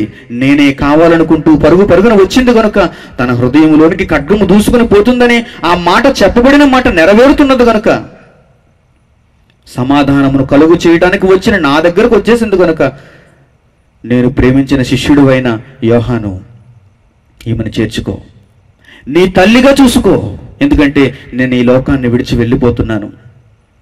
ఆ తల్లితో కూడా అదే చెబుతున్నాడు, ఇదిగోనమ్మ నీ కుమారుడు ఇక నుంచి, నీకు ఇంకా జీవితకాలం ఉంది భూమి మీద, నీవు నీ కుమారుడుగా స్వీకరించమ్మా, నీవు నీ తల్లిగా స్వీకరించవయ్యా.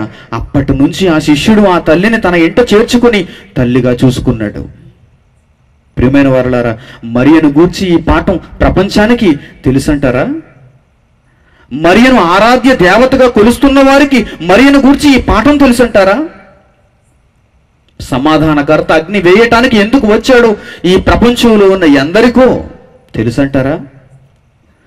నిజంగా అది అర్థమైతే యేసుక్రీస్తు కొరకు బ్రతుకుతారు. నిజంగా అది అర్థమైతే సమాధానాన్ని వెతుకుతారు. తన ఇంటిలో ఉన్నవారి కొరకు వారిని బట్టి యేసును అంగీకరించలేని వారు ఎందరో ఉన్నారు.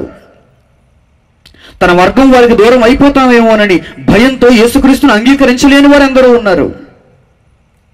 భార్యతో విడిపోతానేమో, భర్తతో విడిపోతానేమో, పిల్లలతో విడిపోతానేమో. ఏంటండి భయం? ఈ బంధం చిన్నది, ఇది తాత్కాలికమైనది, ఇది శాశ్వతమైనది కాదు. మీ తండ్రితో మీకున్న బంధమే గొప్పది. మీరు ఒకప్పుడు పుట్టి ఉంటిరి, మీరు ఒకప్పుడు ఉన్నారు, భూమికి పునాది వేసినప్పుడే మీరు ఉన్నారు.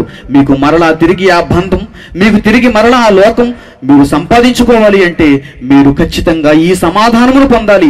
ఈ సమాధానమును మీరు పొందినప్పుడు భూమి మీద అగ్ని రగులుతుంది. మీ చుట్టూ ఉన్న వారి మధ్య మీకు అగ్ని రగులుతుంది. మరొక చక్కని మాట చూపిస్తాను చూడండి, ముగింపులోనికి మనం వెళదాం. లూకాసు వార్త 6వ అధ్యాయము 22వ వచనం. లూకాసు వార్త 6వ అధ్యాయము 22వ వచనం ఏమంటున్నాడు చూడండి.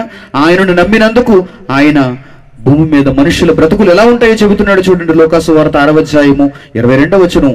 మనుష్య కుమారుని నిమిత్తము మనుషులు మిమ్మును ద్వేషించి వెలివేసి నిందించి మీ పేరు చెడ్డదని కొట్టివేయబడినప్పుడు మీరు ధన్యులు. జరుగుతుందలా, ఎందుకంటే నేను భూమి మీదకు అగ్ని వేయవచ్చితిని.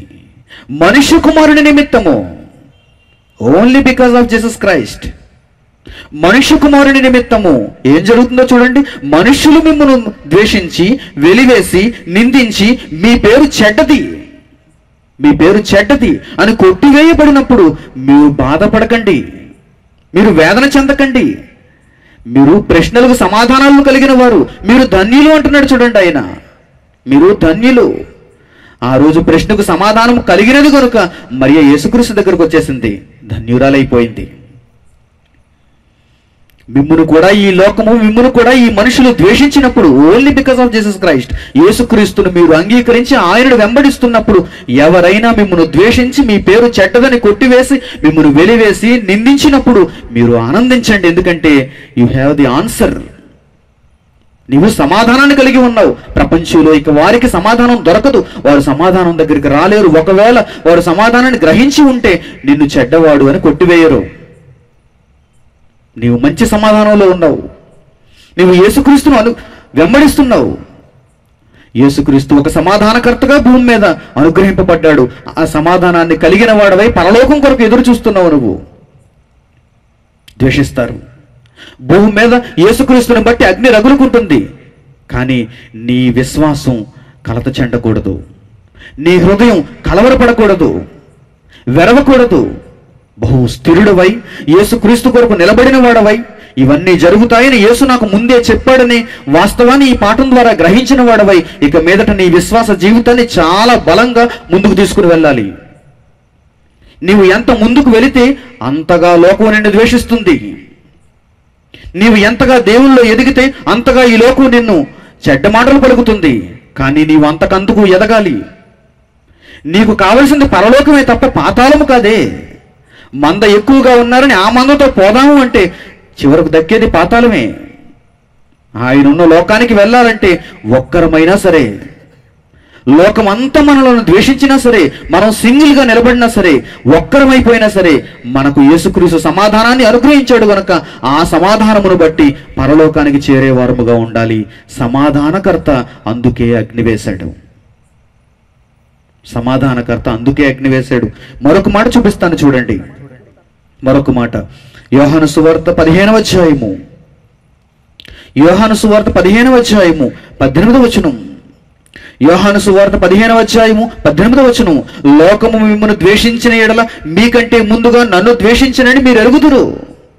సమాధానకర్త అగ్ని ఎందుకు వేశాడో ఇప్పుడు మీకు అర్థం కావాలి.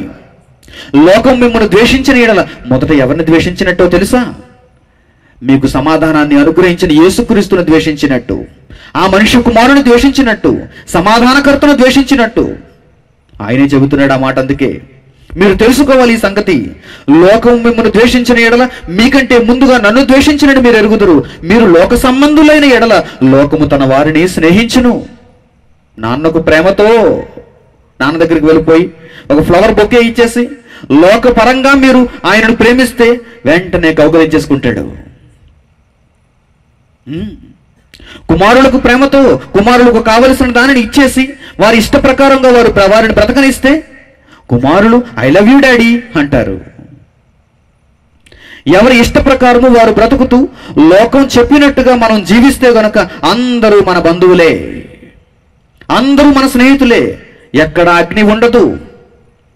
ఎంతో మందిని మనం సంపాదించుకుని ఉండేవారం, కానీ అందరినీ కోల్పోతున్నామంటే ఒక్కొక్కరుగా మనల్ని విడిచి వెళ్ళిపోతున్నారంటే కారణం ఏంటో తెలుసా? మనం దైవ సంబంధులం అయిపోతున్నాం. మనం దేవుడున్న లోకానికి దగ్గరైపోతున్నాం. చూడండి ఏమంటున్నాడు ఆయన, ఏమంటున్నాడు చూడండి. ఆయన మాటలు ఎంత శ్రేష్టమైనవో చూడండి. మీరు లోక సంబంధులైన ఎడల లోకము తన వారిని స్నేహించును. అయితే మీరు లోక సంబంధులు కారు కదా, నేను మిమ్మల్ని లోకము నుండి ఏర్పరచుకుంటుని, అందుచేతనే లోకము మిమ్మను ద్వేషించుచున్నది. దానిని బట్టి ఈ అగ్ని రగులుకుంటున్నది. అగ్ని రగిలితేనే నాకు అర్థమవుతుంది నా వారు చాలా గొప్పగా నా సమాధానమును అంగీకరించారని నాకు అప్పుడే అర్థమవుతుంది. అగ్ని రగిలితేనే నాకు మంచిది అంటున్నాడు చూడండి. నేనెంతో కోరుచున్నాను అన్నాడు. అందుకే ఈ అగ్ని ఇది మండి రగలవలనని నేను ఎంతో కోరుచున్నాను, కానీ నేను పొందవలసిన బాప్తిస్మం ఉన్నది. అది పొందిన తర్వాత నేను పరలోకానికి వెళ్ళిన తర్వాత ఈ అగ్ని ఈ ప్రపంచంలో బాగా రగులుకోవాలనుకున్నాడు యేసుక్రీస్తు. అగ్ని ఎంత రగిలితే అంత మంచిదన్నమాట. మీరు విశ్వాసంలో గొప్పవారవుతున్నట్టన్నమాట. మిగిలిన వారు మిమ్మల్ని ద్వేషిస్తున్నారు, మిగిలిన వారు మీకు చెడ్డ మాటలు పలుకుతున్నారు, మిగిలిన వారు మిమ్మల్ని ఆటంకపరుస్తున్నారు. ప్రియమైన వారలారా, దేవుని మనసు అర్థం చేసుకోండి. ఒక క్రైస్తవుని జీవితం ఎలా ఉండాలో చూడండి, ఎలా ఉండాలని దేవుడు నిర్ణయించాడో చూడండి. అతి తక్కువ కాలం ఇది, భూజీవిత కాలం. ఈ జీవిత కాలంలో యేసుక్రీస్తు అనుగ్రహించిన ఆ సమాధానాన్ని మీరు పొందిన వారైతే గనుక సమాధానకర్త వేసిన అగ్ని ఖచ్చితంగా రగిలి మండుతుంది. అలా మండినప్పుడు లోకమంతా మిమ్మల్ని ద్వేషిస్తుంది, కానీ పరలోకమందున్న తండ్రి చేత మీరు ప్రేమింపబడతారు. యేసుక్రీస్తును అంగీకరించిన వారై, సమాధానాన్ని గ్రహించిన వారై మీరు దేవుని కొరకు బ్రతుకుతారు. ప్రార్థన చేసుకుందాం. తలలు వంచి ప్రార్థనలు ఏకీభవించండి. పరలోకమందున్న మా తండ్రి, మీరు అనుగ్రహించిన ఈ చక్కని జ్ఞానము కొరకు, మీ మంచి శ్రేష్టమైన మాటల కొరకు, అత్యుత్తమమైన మీ సమాధానముల కొరకు శిరస్సు వంచి మీ పాదములకు మేము నమస్కారం చేస్తున్నాం. ప్రపంచంలో ఏ పుస్తకంలోనూ లేనటువంటి ఇన్ని మహాజ్ఞానపు సంగతులు మీరు మా కొరకు నిక్షిప్తం చేశారు. ప్రశ్నలతో కొట్టుకుంటున్న ఈ మానవ జాతికి సమాధానాలు ఇవ్వాలని మీరు ఆశపడ్డారు, కానీ ప్రశ్నలు అడగటానికే చిన్నబోతున్నారు, వెనక్కి వెళ్ళిపోతున్నారు, సమాధానాలను గ్రహించలేకపోతున్నారు. తండ్రి, ఇంతటి మహాభాగ్యాన్ని మీరు మాకు అనుగ్రహించినందుకు, సమాధానకర్తను పంపించి పరిపూర్ణమైన సమాధానాన్ని మాకు మీ గ్రంథము ద్వారా తెలియచేసి మా ప్రశ్నలన్నిటినీ నివృత్తి చేస్తున్నందుకు మీకు వందనములు తండ్రి. యేసుక్రీస్తు ఈ సమాజంలో అగ్ని వేయటానికి వచ్చాడని, ఆయన సమాధానమును పొందిన వారికి పొందని వారికి మధ్య ఆ అగ్ని రగులుకుంటుందని మీ గ్రంథంలో తెలియజేశారు. ఆయనకు జన్మనిచ్చినటువంటి కన్యమరియ మరియ తల్లిగా ఉండి తన హృదయంలో వేదనను బాధను అనుభవించి ఖడ్గము దూరినంతగా ఆమె మనోవేదన చెంది చివరకు సమాధానాన్ని కోరుకున్నది కనుక అంగీకరింపబడింది. తండ్రి, అటువంటి మనస్సు నా తల్లులకు, నా చెల్లెళ్లకు, నా సహోదరులకు మీరు అనుగ్రహించండి.